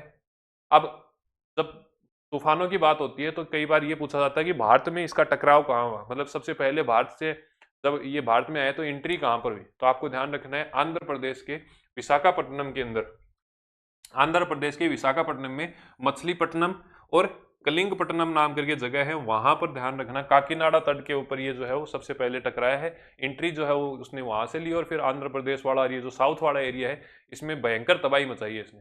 तो नाम क्या है, तो नाम ध्यान रखना चक्रवात तूफान है मोन्था। और इसी प्रकार से हमने इंटरनेशनल वाले में क्या पढ़ा था, मेलिसा पढ़ा था। अब आपको ये बताना है कि मेलिसा जो है वो कहाँ पर आया है। ठीक है, इसके अलावा क्या कहा गया है, इसके अलावा जो है वो माई भारत मोबाइल एप्लीकेशन है लॉन्च की गई है, किसके द्वारा, केंद्रीय युवा कार्यक्रम एवं खेल तथा श्रम मंत्री मनसुख मांडविया जी द्वारा जो है ये डिक्लेयर की गई है। यह मोबाइल एप्लीकेशन युवा कार्यक्रम और मंत्रालय के युवा कार्यक्रम विभाग के अंतर्गत एक ऑनलाइन युवा नेतृत्व सामाजिक मंच है। मतलब कुल मिला के युवाओं के लिए जो है ये खेल से संबंधित, स्वास्थ्य से संबंधित, शिक्षा से संबंधित जानकारियां यहाँ पर उपलब्ध रहेंगी। अलग अलग योजनाओं के तहत इसमें रजिस्ट्रेशन किए जा सकते हैं। तो आपको ध्यान रखना है कि माई भारत मोबाइल एप्लीकेशन जो है ये लॉन्च की गई है। ठीक है, फिर एक विशेष अभियान 5.0, विशेष अभियान 5.0 नाम करके एक जो है वो डिपार्टमेंट, कौन कौन से हैं, तो डिपार्टमेंट आपको ध्यान रखना है, नोडल विभाग है प्रशासनिक सुधार विभाग और लोक शिकायत विभाग। ये दो विभाग ऐसे हैं जो संयुक्त रूप से इस पूरे प्रोग्राम को चला रहे थे। इसका कार्यकाल कब का है, तो 2 अक्टूबर को, मतलब महात्मा गांधी जी की जयंती के ऊपर क्या है, इसको स्टार्ट किया गया है 31 अक्टूबर तक के लिए। एक चीज आप ध्यान रखना, पूरे महीने चला है और इतनी त्वरित कार्रवाई हुई है इसके अंदर। का पर्पज क्या था, एक तो जो है जितनी भी फाइलें पेंडिंग में पड़ी थी उनको हटाना है। एक जो स्वच्छता अभियान है डिपार्टमेंट वाइज, अगर इनकम टैक्स का है तो उसमें चलेंगी, ठीक है, और शिक्षा विभाग है तो उसमें चलेंगी, स्वास्थ्य विभाग है तो उसमें चलेंगी, अगर पेंशन विभाग है तो उसमें चलेंगी। प्रत्येक डिपार्टमेंट में इस अभियान को जो है वो फॉलो किया गया था। नाम क्या है, विशेष अभियान 5.0। अवधि क्या है, 2 अक्टूबर से लेकर 31 अक्टूबर तक है। उद्देश्य क्या था, उद्देश्य ये है कि सरकारी कार्यालयों में एक तो स्वच्छता रखनी है, तो स्वच्छता तो साफ सफाई से रहेगी। दक्षता को संस्थागत बनाना है, मतलब जो संस्था है उसकी जो पेंडेंसी है फाइलों की, जो काम अटके पड़े हैं कई वर्षों से, उनको पूरा करना है। ठीक है, लंबित मामलों का, शिकायतों का निपटान करना है, ये सारी चीजें हो गई। इसके अलावा ध्यान रखना है कि जो कचरा पहले से पड़ा था, अब स्वच्छता कैसे होगी, मेरे को एक बात बताओ। जैसे आप कल किसी विभाग में गए, ठीक है, वहां पर कमरों की संख्या है 3 और तीसरे में कचरा ही कचरा पड़ा है पूरा, तो कमरे का भी खराब हो गया काम, कमरे में तो व्यवस्था नहीं बन रही है, और तो उसमें कचरा पड़ा है वो भी काम नहीं आ रहा। तो ऐसे में इस अभियान के तहत उसकी नीलामी करवा दी गई, उस कचरे की नीलामी करा दी, तो वहां से तो अपना थोड़ा बहुत रेवेन्यू जनरेट हो गया, और रूम जो है अपने पास में खाली हो गया स्पेस। इसके लिए विशेष अभियान 5.0 चलाया गया था। तो सभी विभागों के द्वारा ये चलाया गया है। मुख्य रूप से इसकी जो नोडल एजेंसी थी वो कौन थे, एक तो प्रशासनिक सुधार विभाग, मतलब डीओपी, सेंट्रल डिपार्टमेंट है ना, डीओपी नहीं होगा, मतलब प्रशासनिक विभाग हो गया। फिर ठीक है, लोक शिकायत विभाग जो है वो दोनों इसको संचालन कर रहे थे। प्राथमिक उद्देश्य क्या है, एक तो शिकायतों वगैरह का निपटान करना है, इसके अलावा दूसरा क्या है कि डिजिटल दक्षता को बढ़ावाना है, पुरानी भौतिक और ई फाइलों की समीक्षा करना, मतलब जो पेंडिंग में चीजें थी उनको हटा देना है, कार्यस्थल और सार्वजनिक कार्यस्थलों में स्वच्छता बनाए रखनी है, ई अपशिष्ट प्रबंधन नियम 2022 के अंतर्गत वैज्ञानिक तरीके से ई अपशिष्ट और स्क्रैप का निपटान करना है। मतलब जो कंप्यूटर का कोई मान लो कंप्यूटर है और प्रिंटर है, जो कुल मिलाकर कंप्यूटर से संबंधित जितने भी इक्विपमेंट है, उन सभी का क्या करना है, नीलामी करवाई गई है। कौन से नियम के तहत? ई अपशिष्ट प्रबंधन नियम 2022 के तहत। फिर आपको ध्यान रखना है कि दो संस्थाएं हैं, एक कौन कौन सी है? एक तो सामाजिक न्याय एवं अधिकारिता विभाग है, ठीक है, और दूसरी कौन सी है? दूसरी जो है वो आपकी डॉक्टर अंबेडकर अंतर्राष्ट्रीय केंद्र। इन दोनों ने एमओयू किया है और तीन संस्थाओं के अंदर क्या किया है? तीन संस्था कौन कौन सी है? एक तो है मुंबई वाली, है ना, मुंबई विश्वविद्यालय, एक जयपुर राष्ट्रीय विश्वविद्यालय, ये इंपॉर्टेंट है, जेएनयू जिसे बोलते हैं, जयपुर नेशनल यूनिवर्सिटी, और जीबी पंत तकनीक है। इनमें आपको ध्यान रखना है तीन नई डॉक्टर अंबेडकर पीठों की स्थापना की है। कौन कौन सी है? एक तो मुंबई की है, मुंबई के बाद में जो है आपको एक जीबी पंत तकनीक विश्वविद्यालय एक ये हो गई, एक अपनी जयपुर नेशनल यूनिवर्सिटी है। इन तीनों में क्या किया है? डॉक्टर अंबेडकर अंतर्राष्ट्रीय केंद्र की स्थापना की है। पीएम सेतु परियोजना, देखो पीएम सेतु परियोजना है, इसकी शुरुआत 4 अक्टूबर से हुई है। ये पीएम सेतु जो है हमने राजस्थान वाले पोर्शन में भी पढ़ी थी, आपको ध्यान हो तो, है ना। तो पीएम सेतु परियोजना का उद्घाटन 4 अक्टूबर को प्रधानमंत्री नरेंद्र मोदी जी के द्वारा किया गया। इसकी जो नोडल एजेंसी है वो ध्यान रखना, कौशल विकास एवं उद्यमशील मंत्रालय भारत सरकार है। यहाँ उद्देश्य क्या रखा गया है कि एक मॉडल है हब एंड स्पोक्स, मैंने उसमें भी बताया था आपको, राजस्थान वाले में भी,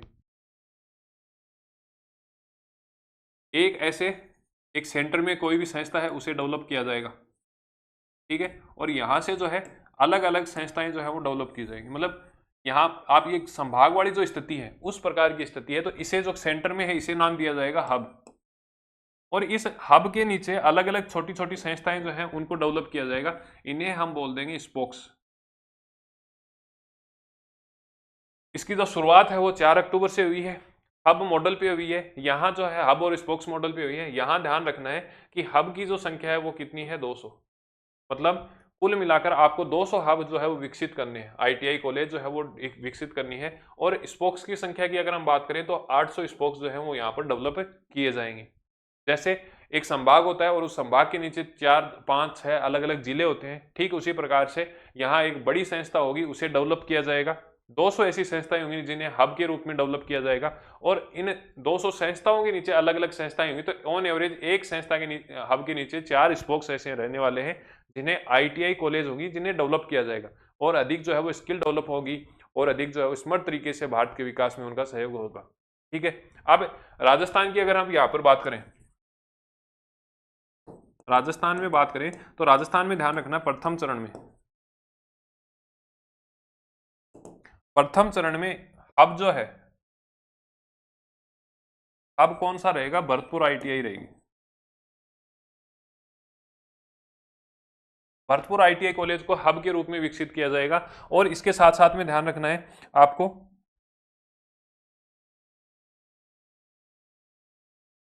स्पोक्स की अगर बात करें, स्पोक्स की अगर हम बात करें तो एक तो आपकी धौलपुर हो गई, आईटीआई धौलपुर,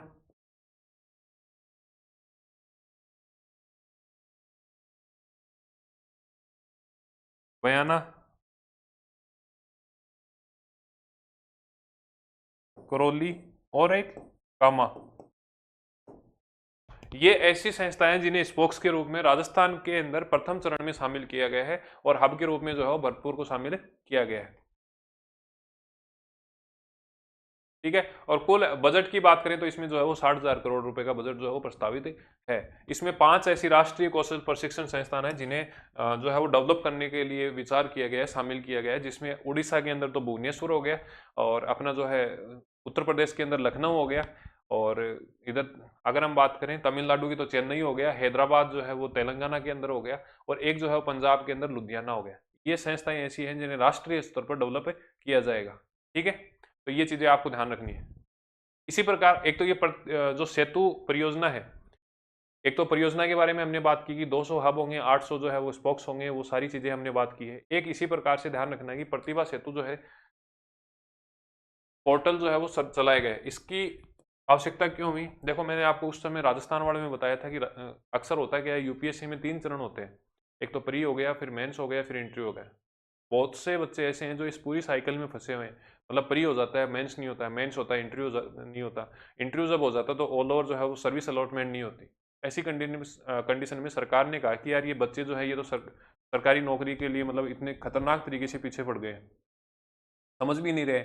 अब हम क्या करें ताकि इनको थोड़ा सा रिलीफ यहाँ से मिल सके, बच्चा फिर बाहर से नहीं निकल पाता इस लूप से।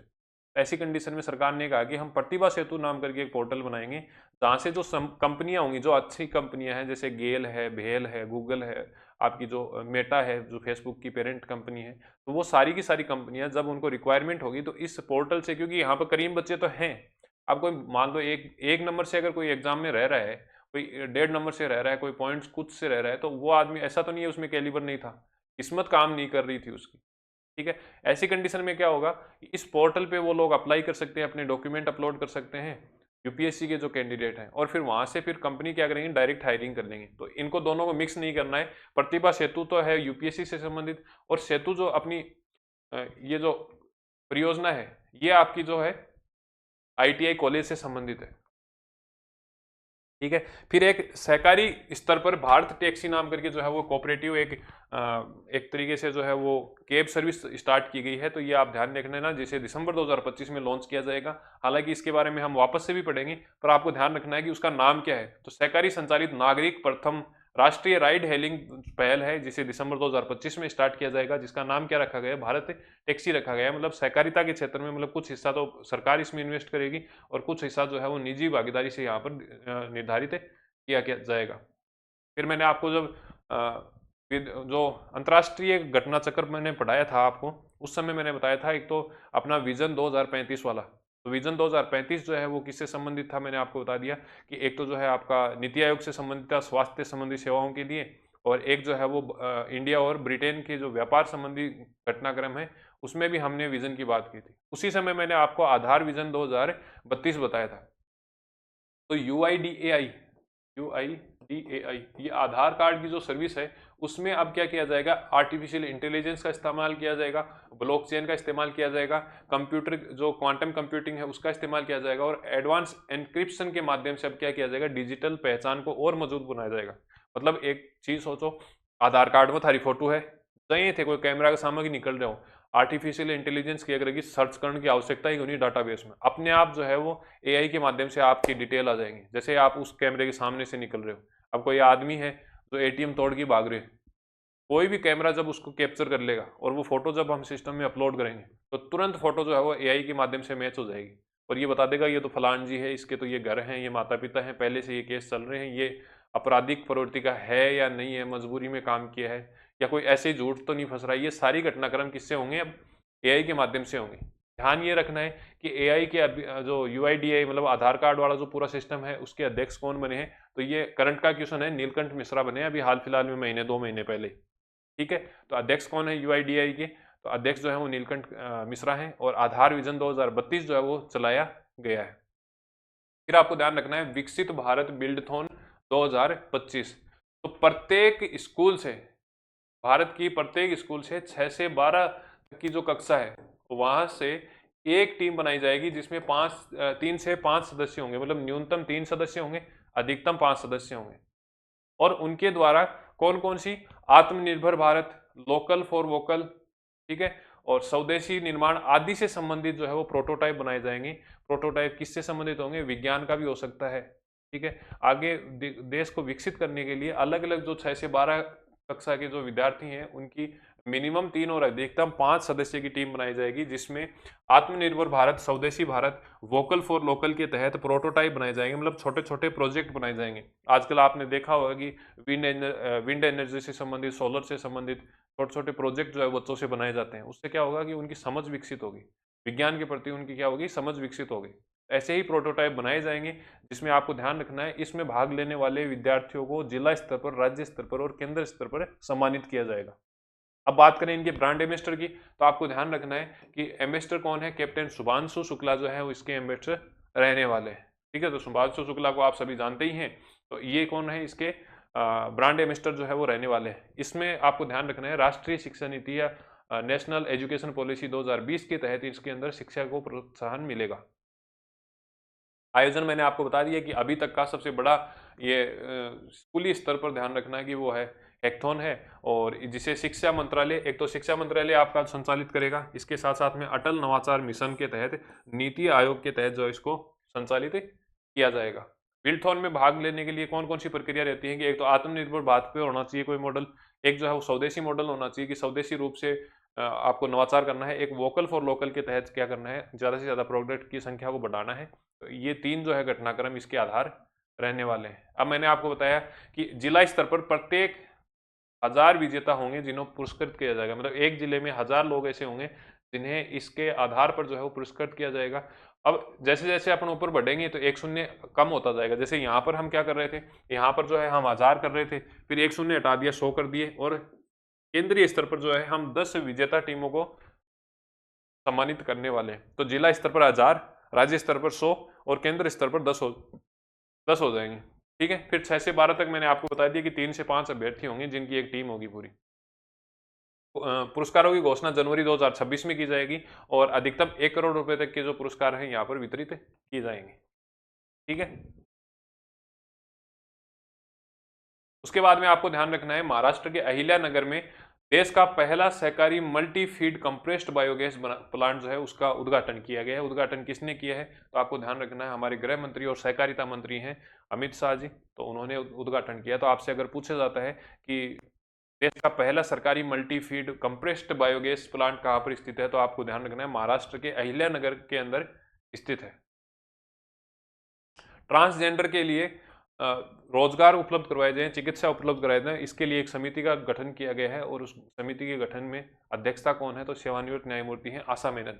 आशा मेनन जो है वो यहाँ पर अध्यक्ष बनी है इस समिति की। एक चीज आपको ध्यान रखनी है कि एक्ट पे कमीशन के अंदर कौन था, एक्ट में ध्यान रखना है एक्ट पे कमीशन के अंदर आरपी देसाई, रंजना प्रकाश देसाई, ये इसकी अध्यक्ष थी एक्ट पे कमीशन की। यहाँ अगर इस समिति की बात करें तो यहाँ कौन है, तो आशा मेनन है, ये आप फोटो देख सकते हैं यहाँ पर।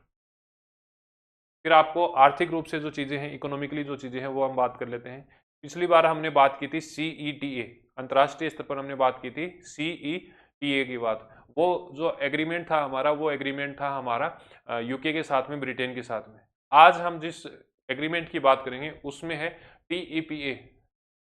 ठीक है, व्यापार और आर्थिक भागीदारी समझौता, व्यापार और आर्थिक भागीदारी समझौता है। ये कुल मिलाकर इस समझौते के अंदर 5 देश शामिल है, 5 देश शामिल हैं, जिसमें 5वां देश कौन सा है, भारत है। 4 देश जो हैं वो यूरोपियन कंट्री हैं। ठीक है, यूरोपियन कंट्री है, कौन कौन सी है, तो अगर हम बात करें, एक तो आपका आइसलैंड हो गया, आइसलैंड के साथ में ध्यान रखना है लिंकेनस्टीन हो गया, एक नॉर्वे हो गया और एक स्विट्जरलैंड हो गया। ये 4 देश ऐसे हैं और 5वां अपना भारत है। इन्होंने मिलकर व्यापार और भागीदारी समझौता किया है। तो आपसे क्वेश्चन पूछा जा सकता है कि व्यापार एवं भागीदारी समझौता, जिसे हम शॉर्ट फॉर्म में TEPA बोलते हैं, इसमें कौन सा देश शामिल नहीं है, तो भारत तो है ही, इसके साथ साथ में स्विट्जरलैंड हो गया, आइसलैंड हो गया और इसके साथ साथ में एक नॉर्वे हो गया और लिंकस्टेन हुआ है। ठीक है, तो 5 देश ऐसे हैं जिन्होंने पहला जो है वो मुफ्त व्यापार समझौता किया है। और इसके साथ आपको क्या ध्यान रखना है कि 1 अक्टूबर 2025 से इसे क्या कर दिया गया है, लागू कर दिया गया है। आगे बात यहाँ तक समझ में। फिर आपको ध्यान रखना है कि विशाखापट्टनम में भारत का प्राचीनतम शिप बिल्डिंग उद्यम है हिंदुस्तान शिपयार्ड लिमिटेड, HSL की स्थापना जो है वो 1942 के आसपास हुई थी और इसका जो नेशनलाइजेशन हुआ है वो 1952 में हुआ है। तो ये आपको ध्यान रखना है, 41-42 के अंदर इसकी स्थापना हुई है, 1952 के अंदर जो है वो का नेशनलाइजेशन किया गया था। क्वेश्चन ये पूछा जा सकता है कि हाल ही में किस कंपनी को मिनी रत्न का दर्जा दिया गया है, और मिनी रत्न जो है इसमें आपको ध्यान रखना है कि 2 श्रेणियां होती है, एक तो श्रेणी प्रथम और श्रेणी सेकंड। तो ये जो अपनी HSL है, हिंदुस्तान शिपयार्ड लिमिटेड, तो इसको प्रथम श्रेणी के अंदर क्या किया गया है, शामिल किया गया है, मिनी रत्न कंपनी है। और ये चीज़ें आपको जो है वो ध्यान रखनी है।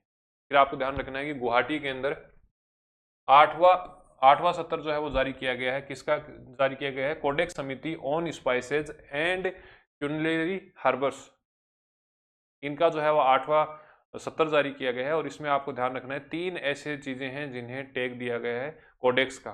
कौन कौन सी चीज़ें हैं, एक तो वनीला है, एक बड़ी इलायची है और एक धनिया है। तीनों को क्या किया गया है, कोडेक्स का टैग दिया गया है। महत्व क्या होगा, महत्व ये रहेगा कि इन्हें क्या किया जाएगा, खाद्य पदार्थों में शामिल किया जाएगा। स्वास्थ्य की रक्षा के लिए जो है वो देशों के बीच में निष्पक्ष व्यापार के लिए इनको शामिल किया जा सकता है। तो आपको ये ध्यान रखना है कोडेक्स टैग किन्हें दिया गया है, तो बड़ी इलायची हो गई, वनीला हो गया और एक धनिया हो गया। फिर आपको ध्यान रखना है, इंपॉर्टेंट है, बजट 2025-26 में, इसमें बजट 2025-26 में एक घोषणा की गई, घोषणा ये की गई कि अब हम जो है वो मिनरल्स के लिए, खनन उत्पादन के लिए जो है एक सूचकांक जारी करेंगे, और वो सूचकांक जो है उसका प्रथम संस्करण अभी अक्टूबर 2025 में जारी किया गया। आपके लिए महत्वपूर्ण क्या हो जाता है, आपके लिए महत्वपूर्ण ये हो जाता है कि सबसे पहली बात, इसे जारी कौन करेगा, तो इसे जारी जो है वो खान एवं खनन मंत्रालय भारत सरकार द्वारा जारी किया जाएगा। इसमें ध्यान रखना है राजस्थान को, इंपॉर्टेंट है, राजस्थान को, मध्य प्रदेश को और गुजरात को, ऐसे मैप से ध्यान रखो। देखो ये अपना राजस्थान हो गया, तो राजस्थान में आपको ध्यान रखना है कि ये वाला जो इलाका है, जो साउथ वाला इलाका है, ये आपका खनिज से, क्यों मान लो खनिज सबसे ज्यादा इधर ही है उदयपुर साइड में, तो आपको ध्यान रखना है कि उदयपुर से है ना, ये इससे टच होते हुए दो स्टेट हैं, एक तो आपका गुजरात है और इधर जो है वो एमपी है नीचे की साइड में। एमपी, गुजरात और राजस्थान, इन्हें जो है वो उच्च खनिज भंडार वाली राज्य श्रेणी में रखा गया है। कौन सी श्रेणी में, उच्च खनिज भंडार श्रेणी के अंदर रखा गया है। ठीक है, तो ये चीज आपको ध्यान रखना है। प्रथम संस्करण है, बजट 2025-26 में इसकी घोषणा हुई है। जारीकर्ता कौन है, तो खान मंत्रालय भारत सरकार है। राजस्थान को, गुजरात को और मध्य प्रदेश को उच्च खनिज भंडार श्रेणी के अंदर रखा गया है। नेक्स्ट हम देख लेते हैं कि आरबीआई जो है उसकी मौद्रिक नीति को अभी चेंज नहीं किया गया है, और लगातार जो है दूसरी बार इसको चेंज नहीं किया। अभी जो मौद्रिक नीति है वो के अंदर जो रेपो रेट है, जिसे हम आरआर बोलते हैं, वो कितनी है, 5.50%। पुरस्कार की बात करें तो माई भारत राष्ट्रीय सेवा योजना पुरस्कार है, कौन से वर्ष के लिए दिया गया है, 2022-23 के लिए दिया गया है। इसमें ध्यान रखना, अभी आरपीएससी जो है वो पुरस्कारों की संख्या पूछ रही है कि कितने पुरस्कार दिए गए। जहां लोगों की संख्या ज्यादा है वहां पुरस्कार पूछ लिए जाते हैं, श्रेणी पूछ ली जाती है, थीम पूछ ली जाती है। तो आपको ध्यान रखना है कि 50 पुरस्कार ऐसे हैं जो कि माई भारत राष्ट्रीय सेवा योजना पुरस्कार के तहत दिए गए हैं। कौन से वर्ष के लिए दिए गए हैं, तो 2022-23 के लिए ये पुरस्कार जो है वो प्रदान किए गए हैं। पुरस्कारों की श्रेणियों की बात करें तो एक तो एनएसएस इकाई है, जहां 10 पुरस्कार दिए हैं, कार्यक्रम अधिकारी के रूप में 10 पुरस्कार दिए हैं, और 6 जो हैं वो स्वयं पुरस्कार दिए गए हैं, जिनमें 30 लोगों को यह पुरस्कार प्रदान किया गया है।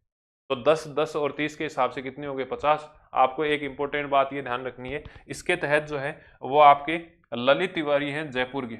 ललित तिवारी को कहाँ के हैं, जयपुर के हैं, और इनको जो है वो पुरस्कार दिया गया है। और कौन सा पुरस्कार दिया गया है, तो इसमें आपको ध्यान रखना है कि एनएसएस में सेवक पुरस्कार जो है इन्हें दिया गया है।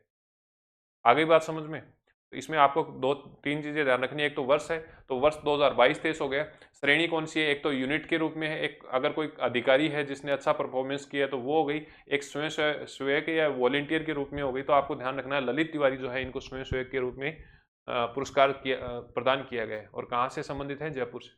अगर हम एनएसएस की बात करें, मतलब राष्ट्रीय सेवा योजना की बात करें, नेशनल सर्विस स्कीम की बात करें, तो आपको ध्यान रखना है इसकी शुरुआत 1969 में की गई थी।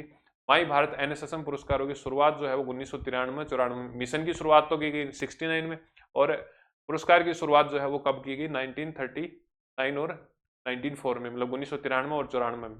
कौन कौन से अभियान हैं जिनके तहत इसको सम्मानित किया जाता है, तो आपको ध्यान रखना है साक्षरता, स्वास्थ्य, परिवार कल्याण, पर्यावरण संरक्षण, महिला सशक्तिकरण, आपदा प्रबंधन, इन सेक्टर के लिए जो इसमें सम्मानित किया जाता है। सेकंड हमारा पुरस्कार है द फॉर्चून लीडर अवार्ड। ये जो है वो telecommunication consultancy India Limited, TCIL, telecommunication consultation India Limited को ये पुरस्कार दिया गया है। शानदार रूप से ह्यूमन रिसोर्स के प्रबंधन के लिए, कर्मचारियों के विकास के लिए, नवाचार और समावेशिता की प्रतिबद्धता के लिए इनको जो है पुरस्कार दिया गया है। डायरेक्ट नाम याद रखना है, ये चीजें आपको याद नहीं रखनी है। The Fortune leadership award 2025 TCIL, telecommunication consultancy Indian Limited, ये इसको दिया गया है। फिर आपको ध्यान रखना है उत्तर प्रदेश की है, नोएडा की रहने वाली है शेरी सिंह। शेरी सिंह ध्यान रखना, इन्होंने मिसेज यूनिवर्स 2025 का खिताब जो है वो जीता है। पैसे से ये खिलाड़ी हैं, किसकी हैं, बास्केटबॉल की, और मॉडलिंग ये करती हैं। फिलीपींस में ये प्रोग्राम आयोजित करवाया गया था। तो ध्यान रखना उत्तर प्रदेश की शेरी सिंह जो फिलीपींस के अंदर आयोजित कराया गया मिसेज वर्ल्ड, तो उसमें आपको ध्यान रखना है इन्होंने जो है वो खिताब जीता है, और ये प्रथम बार हुआ है कि ऐसा खिताब जो है वो भारत के अंदर आया है। ठीक है, नेक्स्ट इंपॉर्टेंट है राष्ट्रीय विज्ञान पुरस्कार। सबसे पहली बात, 13 विभिन्न वैज्ञानिक क्षेत्रों के अंदर ये पुरस्कार जो है वो प्रदान किया जाता है। कितने क्षेत्रों के अंदर? 13 क्षेत्रों के अंदर। श्रेणियां कितनी है? तो श्रेणियां इसकी हैं 4।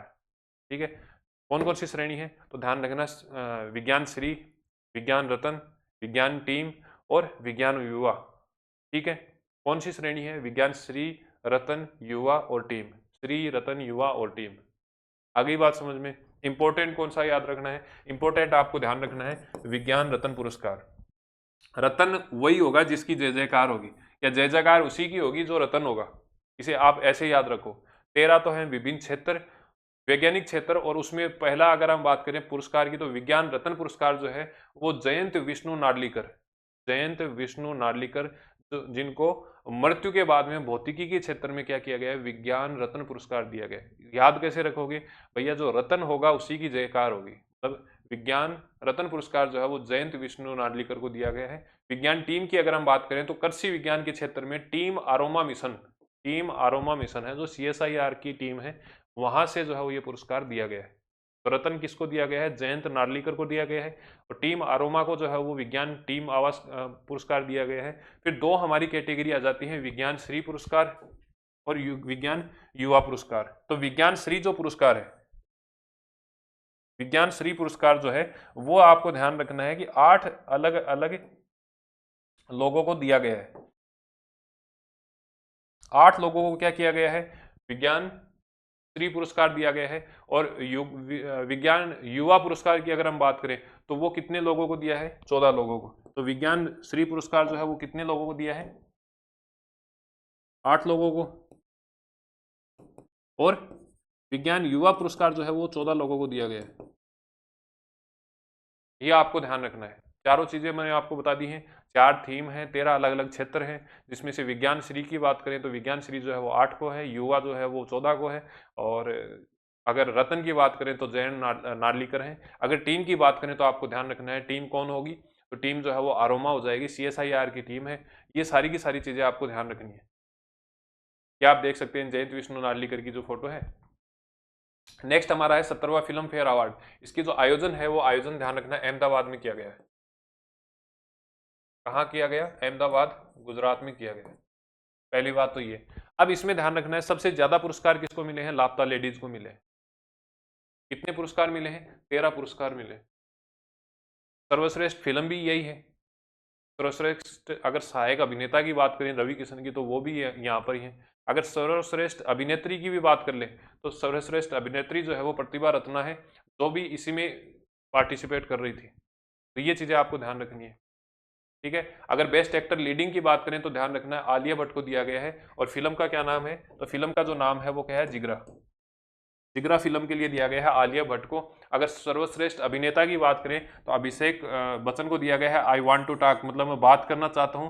कार्तिक आर्यन को दिया गया है चंतुन चैंपियन, जो बॉक्सिंग से संबंधित एक आत्मकथा थी, तो उसके लिए दिया गया है। फिर हम बात करते हैं राजकुमार राव को, जो है वो बेस्ट एक्टर क्रिटिक्स के लिए दिया गया है। और बेस्ट डायरेक्टर जो है वो किरण राव को दिया गया है, जो कि आपकी लापता लेडीज की है। तो 2-3 तो पुरस्कार हम यहाँ पर पढ़ ही चुके हैं।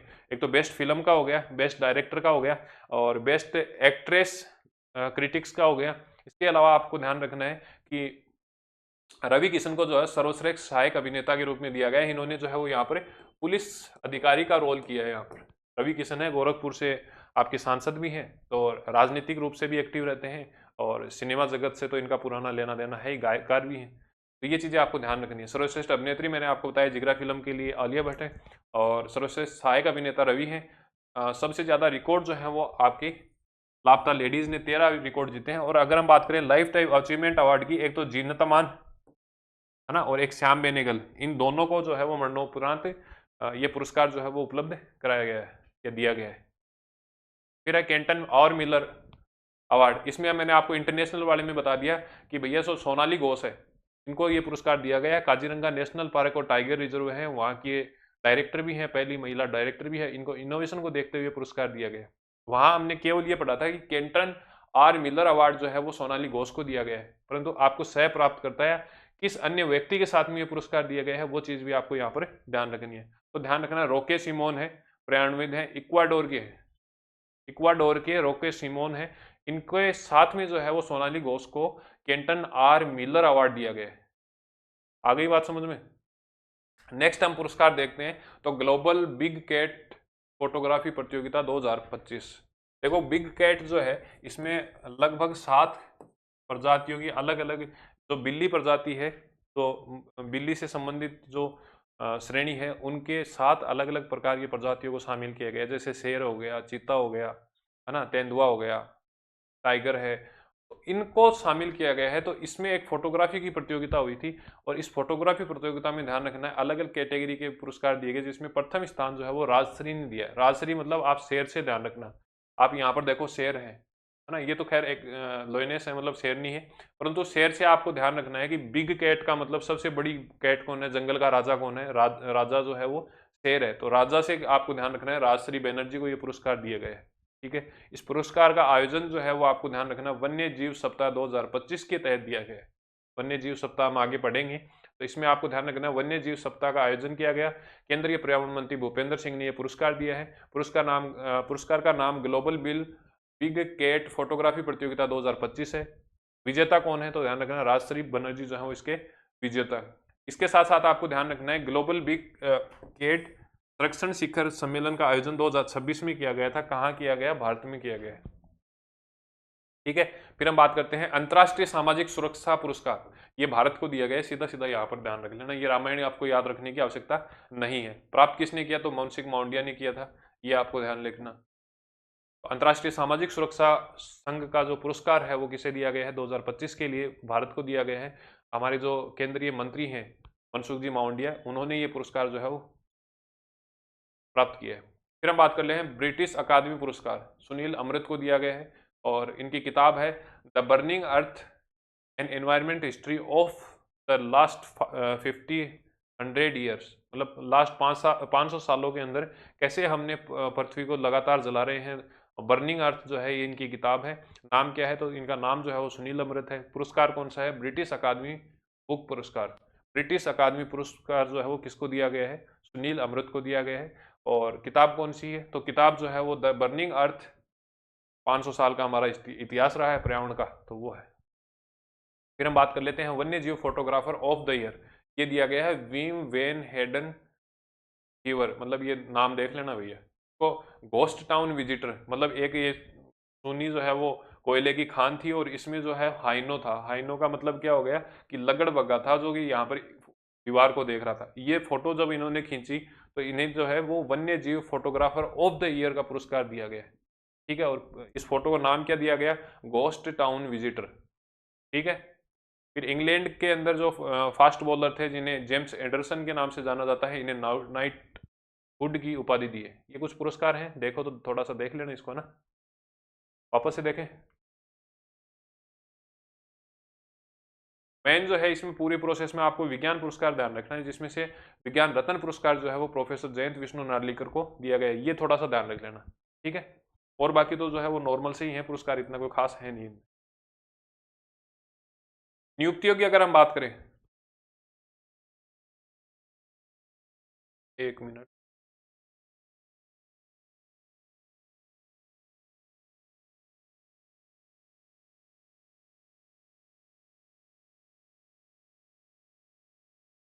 नियुक्तियों की बात करें तो देखो नियुक्ति में तो सबसे पहले जो चीज निकल के आती है वो आपकी है 53rd, मतलब 53वें अपने जो मुख्य न्यायाधीश हैं, जिनका नाम क्या है, जस्टिस सूर्यकांत। जस्टिस सूर्यकांत को 53वां जो है वो चीफ जस्टिस ऑफ इंडिया नियुक्त किया गया है। किसके द्वारा किया गया है, अपॉइंट राष्ट्रपति जी के द्वारा किया गया है। कार्यकाल कब ग्रहण करेंगे, तो कार्यकाल ध्यान रखना 24 नवंबर 2025 को ये पदभार ग्रहण करेंगे। इनका कार्यकाल जो है वो 65 वर्ष तक रहेगा, मतलब कुल मिलाकर 15 महीने तक जो है इनका कार्यकाल रहने वाला है।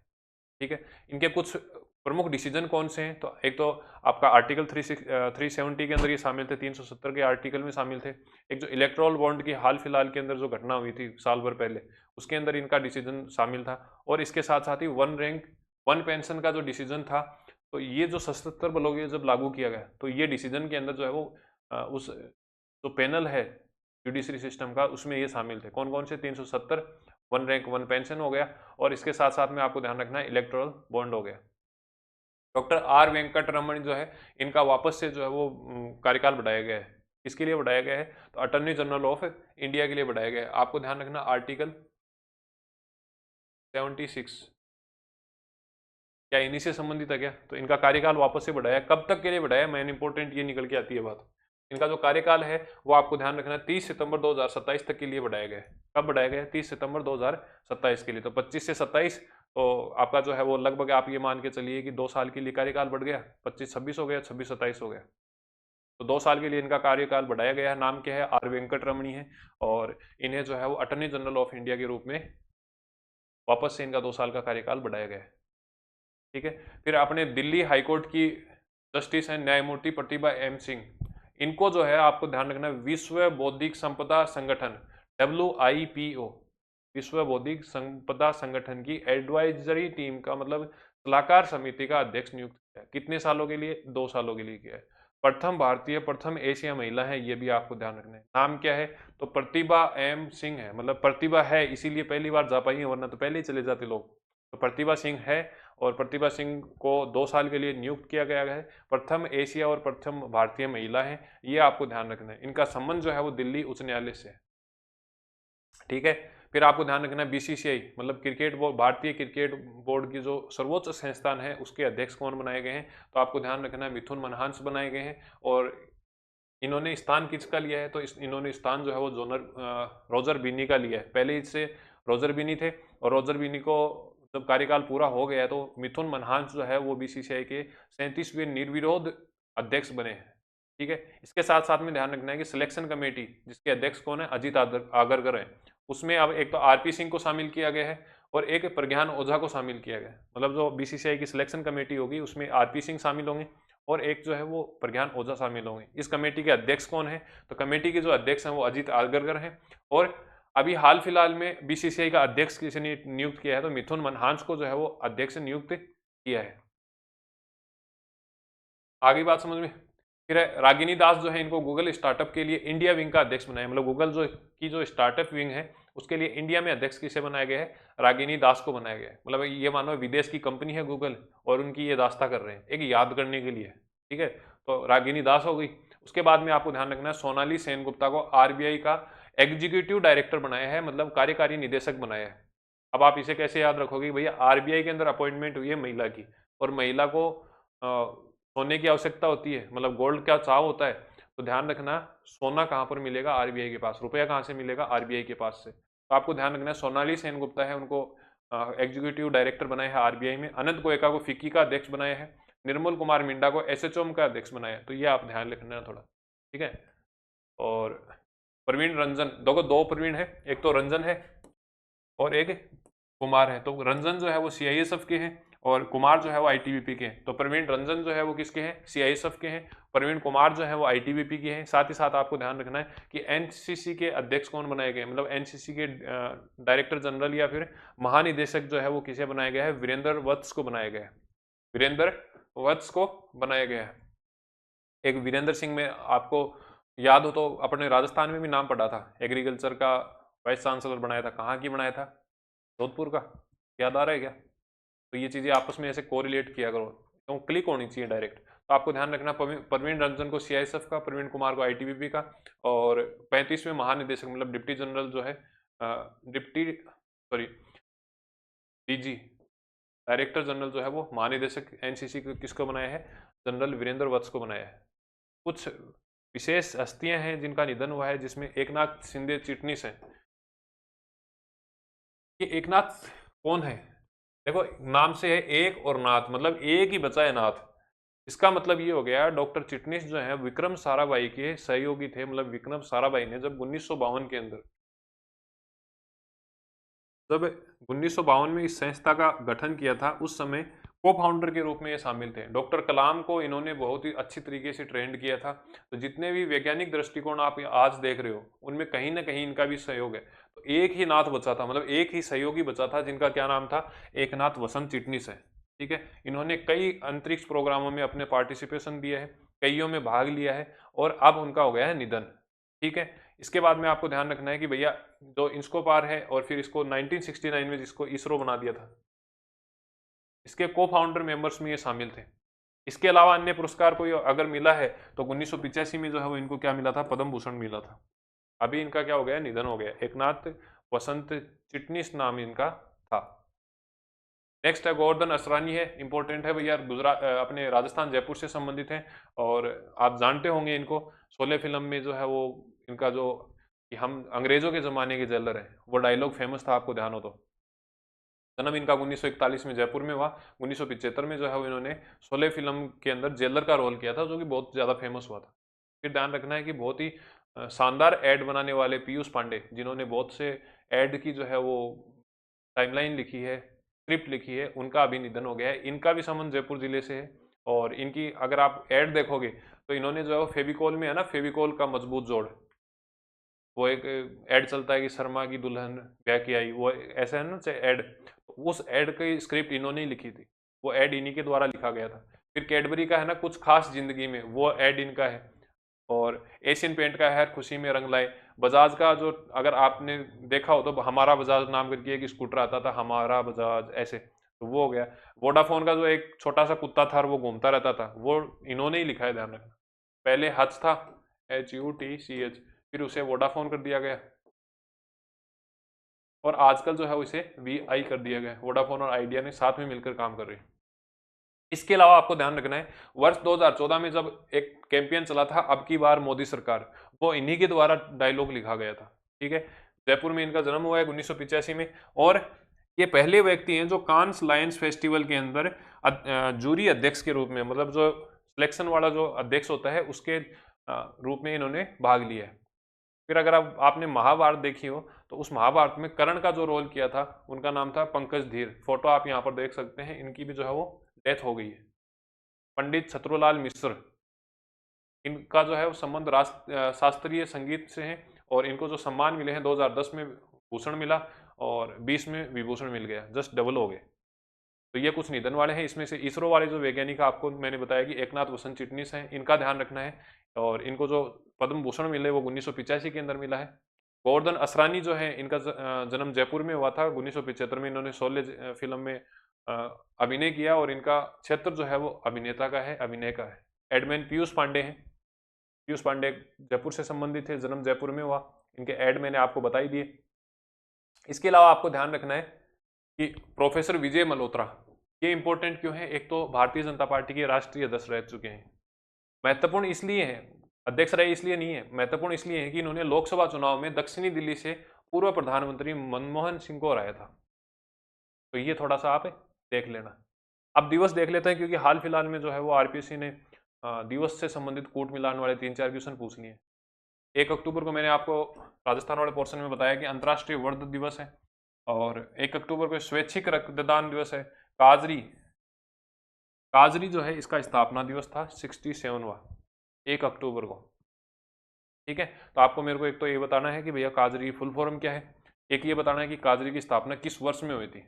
दिन तो मैंने बता दिया कि अक्टूबर को हुई थी, अब किस वर्ष हुई वो आपको बताना है। 2 अक्टूबर को 2-3 चीजें हुई हैं, एक तो अपने महात्मा गांधी जी की 156वीं जयंती है, 121वीं लाल बहादुर जयंती है और स्वच्छता दिवस भी इस दिन मनाया जाता है।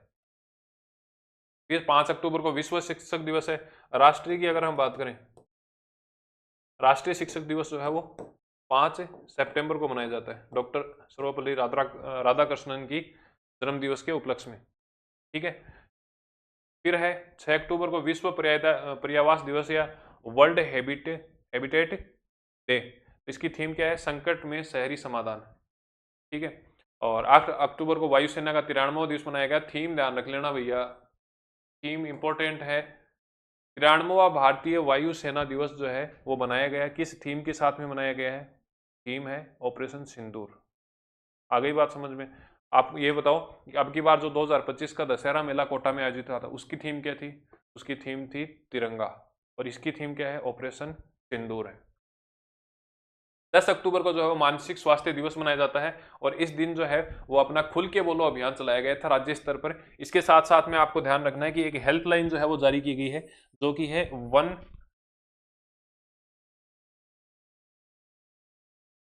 14416। ये जो है इसकी हेल्पलाइन यहाँ पर रहने वाली है। ठीक है, तो ये चीजें हैं, बस आपको ध्यान ये रखना है कि खुल के बोलो अभियान जो है वो मानसिक स्वास्थ्य से संबंधित है। राज्य स्तर पर इस स्वास्थ्य जो अभियान है इसका संचालन किया जा रहा है, और 10 अक्टूबर को हम विश्व मानसिक स्वास्थ्य दिवस मनाते हैं। ठीक है, अंतर्राष्ट्रीय बालिका दिवस जो है वो 11 अक्टूबर को मनाते हैं। फिर हम बात करते हैं विश्व मानक दिवस जो है वो 14 अक्टूबर को मनाते हैं, और 15 अक्टूबर को जो है महिला किसान दिवस, विश्व हाथ दिवस, और इम्पोर्टेंट ये है कि विश्व छात्र दिवस मनाते हैं। विश्व छात्र दिवस इसलिए मनाए जाते हैं क्योंकि डॉक्टर एपीजे अब्दुल कलाम का इस दिन क्या है, जन्म दिवस है। फिर 17 अक्टूबर को मैंने बता दिया आयुर्वेद दिवस हो गया। खाद्य दिवस जो है वो 16 अक्टूबर को है, और एनएसजी मतलब नेशनल सिक्योरिटी गार्ड की 41वां स्थापना दिवस जो है वो 16 अक्टूबर को मनाया जाता है। विश्व सांख्यिकी दिवस है, इसकी मनाए जाने की डेट क्या है, 20 अक्टूबर है। अगर राज्य स्तर की बात करें तो आपको ध्यान रखना है 29 जून को मनाया जाता है। फिर हम बात करते हैं संयुक्त राष्ट्र दिवस, विश्व पोलियो दिवस, और आईटीबीपी का स्थापना दिवस 24 को, और 29 को जो है हम हमारा अंतर्राष्ट्रीय इंटरनेट दिवस है मनाते हैं। एक इसमें 31 अक्टूबर देख लेना। और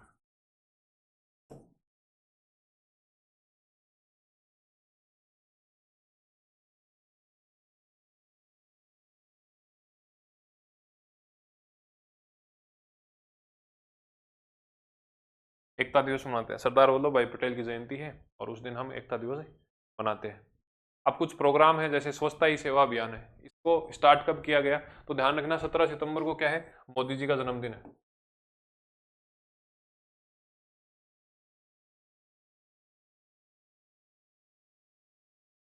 ठीक है, और 2 अक्टूबर को क्या है, हमारे महात्मा गांधी जी का जन्मदिन है।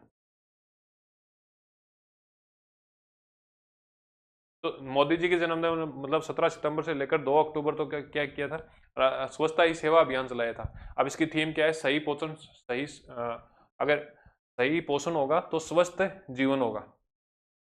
नोडल एजेंसी कौन सी है, तो शहरी क्षेत्रों के अंदर इसकी है आवास एवं शहरी कार्य मंत्रालय, और ग्रामीण क्षेत्र में कौन सी है, जल शक्ति मंत्रालय। आगे बात समझ में।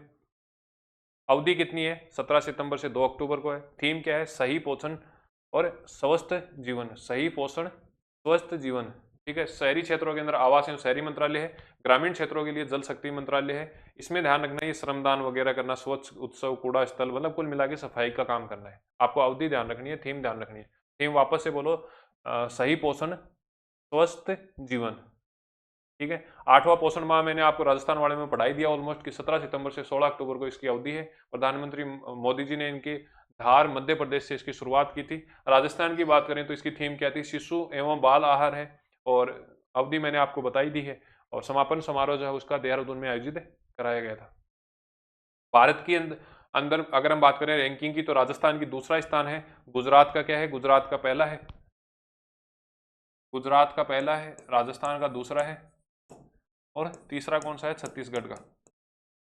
ठीक है, अब अगर हम बात करें राजस्थान की, राजस्थान के अंदर ध्यान रखना पहला स्थान किसका है, जोधपुर का है।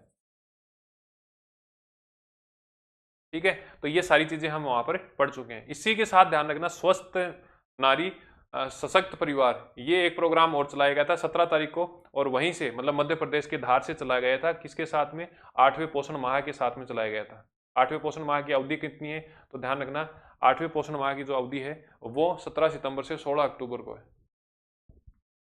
ठीक है, इस प्रोग्राम के तहत स्वस्थ नारी सशक्त परिवार के तहत 3 हमने वर्ल्ड रिकॉर्ड बनाए थे, जिसमें से सबसे ज्यादा प्लेटफॉर्म पर आने वाले लोग, सबसे ज्यादा पंजीकरण करवाने वाले लोग कितने हैं, 3.21 करोड़ आदमी हैं जिन्होंने पंजीकरण करवाया था इस पूरी टाइम ड्यूरेशन के साथ में।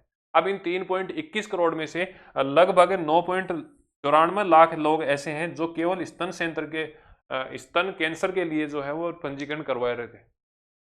ठीक है, ये अपने आप में कोई बढ़िया न्यूज़ नहीं है, ध्यान रखना। इतने लोग हैं जो कैंसर से प्रभावित हैं, तो आपको ध्यान रखना है 3.21 करोड़ आदमी पंजीकृत हुए थे, जिसमें से 9.94 लाख आदमी ऐसे थे जो कि स्तन कैंसर के लिए पंजीकृत हुए हैं। और इसके साथ साथ ध्यान रखना है कि ऑनलाइन स्क्रीनिंग के लिए आपको 1.25 लाख ऐसे हैं जो कि ऑनलाइन स्क्रीनिंग के लिए विभिन्न राज्यों से साइन अप कर चुके हैं एक सप्ताह के अंदर। तो ये 3 रिकॉर्ड हैं, थोड़ा सा अगर ध्यान रखो तो रख लेना।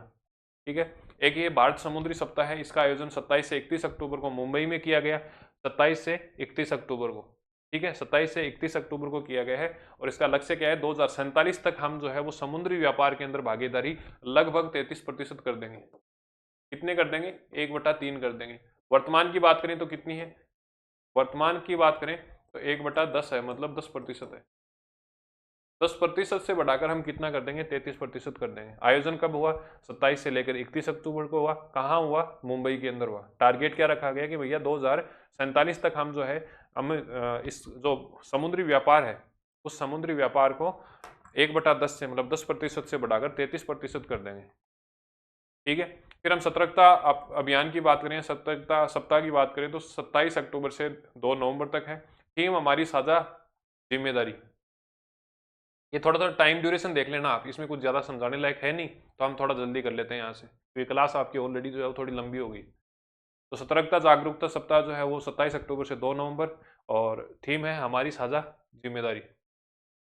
ठीक है, राष्ट्रीय वन्य जीव सप्ताह मैंने अभी थोड़ी देर पहले जिक्र किया था, इसमें पुरस्कार भी हमने दिया था, तो आपको ध्यान रखना है 2 से लेकर 8 अक्टूबर 2025 तक जो है वो आपको वन्य जीव सप्ताह बनाने के लिए कहा था। और इसकी थीम क्या है, सेवा पर्व, प्रकृति के प्रति सेवा और उत्तरदायित्व पर ध्यान देना। इंपॉर्टेंट है, लगा लेना भैया इसको। विश्व अंतरिक्ष सप्ताह 2025 4 से 10 अक्टूबर, और थीम क्या है, living in space 2025, living in space 2025, अंतरिक्ष में रहना।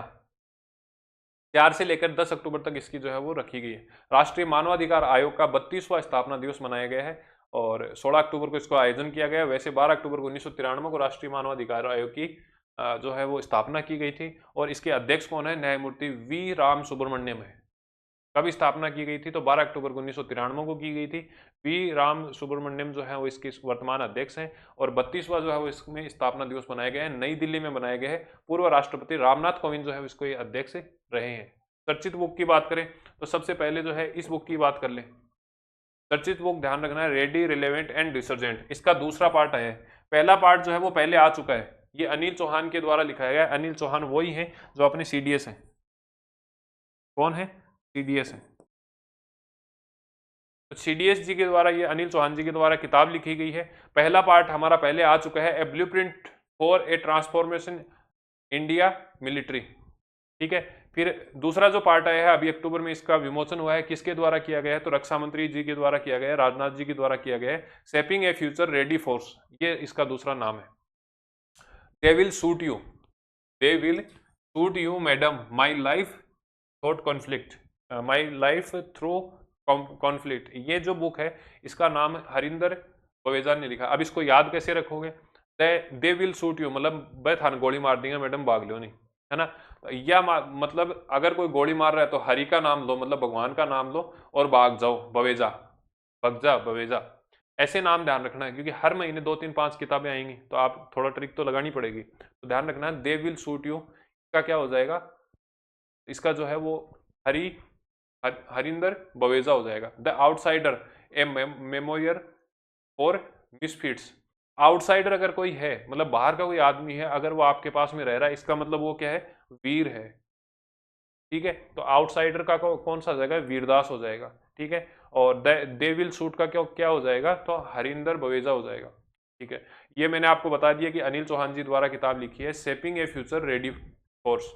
सेकंड का नाम ध्यान रख लेना, ready, relevant and resurgent, shaping A future ready force. ठीक है, फिर हमारी आती है ब्रह्मास्त्र एनालिस्ट, कहें डॉक्टर शिवानंद। ठीक है, एआई इम्पैक्ट समिट इंपॉर्टेंट है। एआई इम्पैक्ट समिट जो है ये इसका आयोजन 19-20 फरवरी 2026 को किया जाएगा। कब किया जाएगा, 19 और 20 फरवरी 2026 को किया जाएगा। अक्टूबर महीने में इतनी बात आर्टिफिशियल इंटेलिजेंस को लेकर भी है, इतनी बात कृत्रिम बुद्धिमत्ता को लेकर भी है, इसलिए ये इवेंट जो है वो अपने आप में महत्वपूर्ण हो जाता है। आयोजन स्थल कहाँ पर है, तो आयोजन स्थल जो है वो इसका नई दिल्ली के अंदर रहेगा। ठीक है, इसमें कुछ इंपॉर्टेंट इवेंट है जो शामिल किए जाएंगे, जिसमें एक उड़ान परियोजना है जो एआई पिच फेस्ट है। इसमें क्या होगा, एआई के द्वारा नवोन्मेषी एआई स्टार्टअप और भारत के टीयर 2 और टीयर 3 के अंदर जो है उनमें स्थापना की जाएगी, मतलब एआई को जो है वो बढ़ावा दिया जाएगा। आपको केवल नाम ध्यान रखना है कि एआई उड़ान यहाँ पर की जाएगी, और एआई एक्सपो जो है इसका आयोजन यहाँ पर किया जाएगा। कब किया जाएगा, फरवरी महीने में किया जाएगा। कितनी तारीख को, 19 और 20 तारीख को किया जाएगा। कहाँ किया जाएगा, नई दिल्ली में किया जाएगा। वापस से ध्यान रख लेना, पूरी बात बता रहा हूँ। इसमें एक अवतार एआई, ठीक है, एक भारत जैन। अब ये भारत जैन क्या है? भारत जैन एक मल्टी लैंग्वेज मॉडल है जो कि अलग अलग भाषाओं को सपोर्ट करता है और एआई के माध्यम से करता है, ठीक है। एक इंटेलिजेंट है, शोध ऐसा ही है, मतलब कुछ मिला के ये जैन लूप है। ये 22 भाषाओं में, जो 22 भाषाएं अपनी अनुसूचित भाषाएं हैं संविधान के अंदर, उनको ये जो है वो सपोर्ट करता है। ये भाषा के मॉडल हैं अलग अलग, ठीक है। और इन सभी का आधार क्या है? आर्टिफिशियल इंटेलिजेंस है या कृत्रिम बुद्धिमत्ता है। फिर आपको ध्यान रखना है नौवा आईएमसी, मतलब इंडिया मोबाइल कांग्रेस है, इसकी जो आयोजन किया गया वो प्रधानमंत्री नरेंद्र मोदी के द्वारा उद्घाटन किया गया है यशोभूमि नई दिल्ली में, ठीक है। थीम क्या है? Innovate to transform.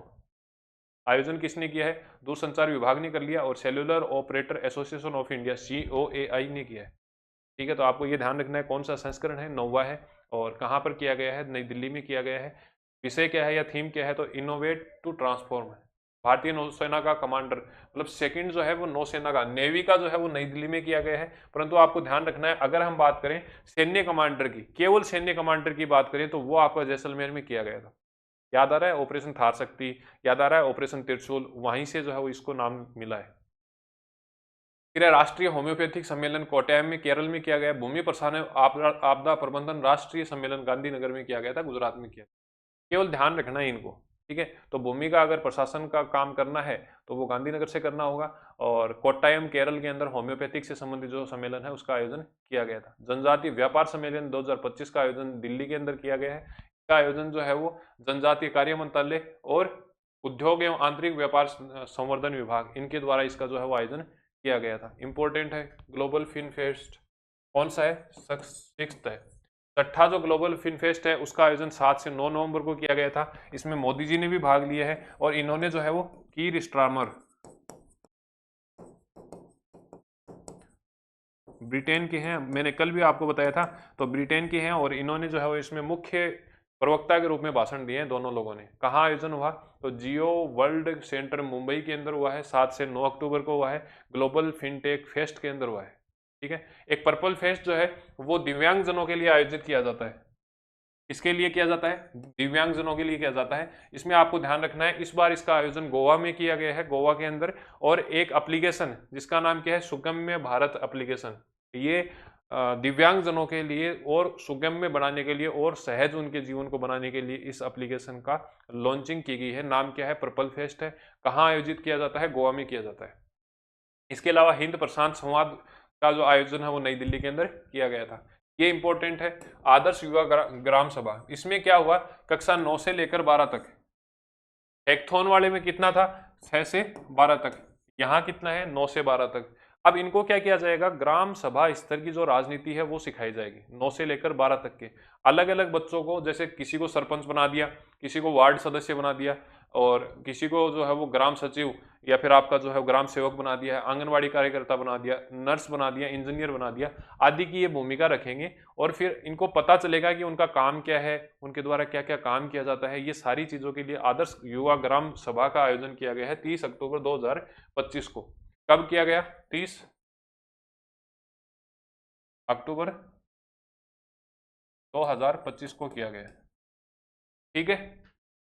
ये चीज़ें आपको ध्यान रखनी है। इससे आगे फिर अंतरिक्ष वाला और स्पोर्ट्स वाला सेशन जो है हम अलग से रखेंगे, क्योंकि वो चीज़ें आपके अलग से मेंशन की गई, ठीक है। तो धन्यवाद, मिलते हैं एक नए सेशन के साथ में, तब तक के लिए जय हिंद जय भारत, थैंक यू।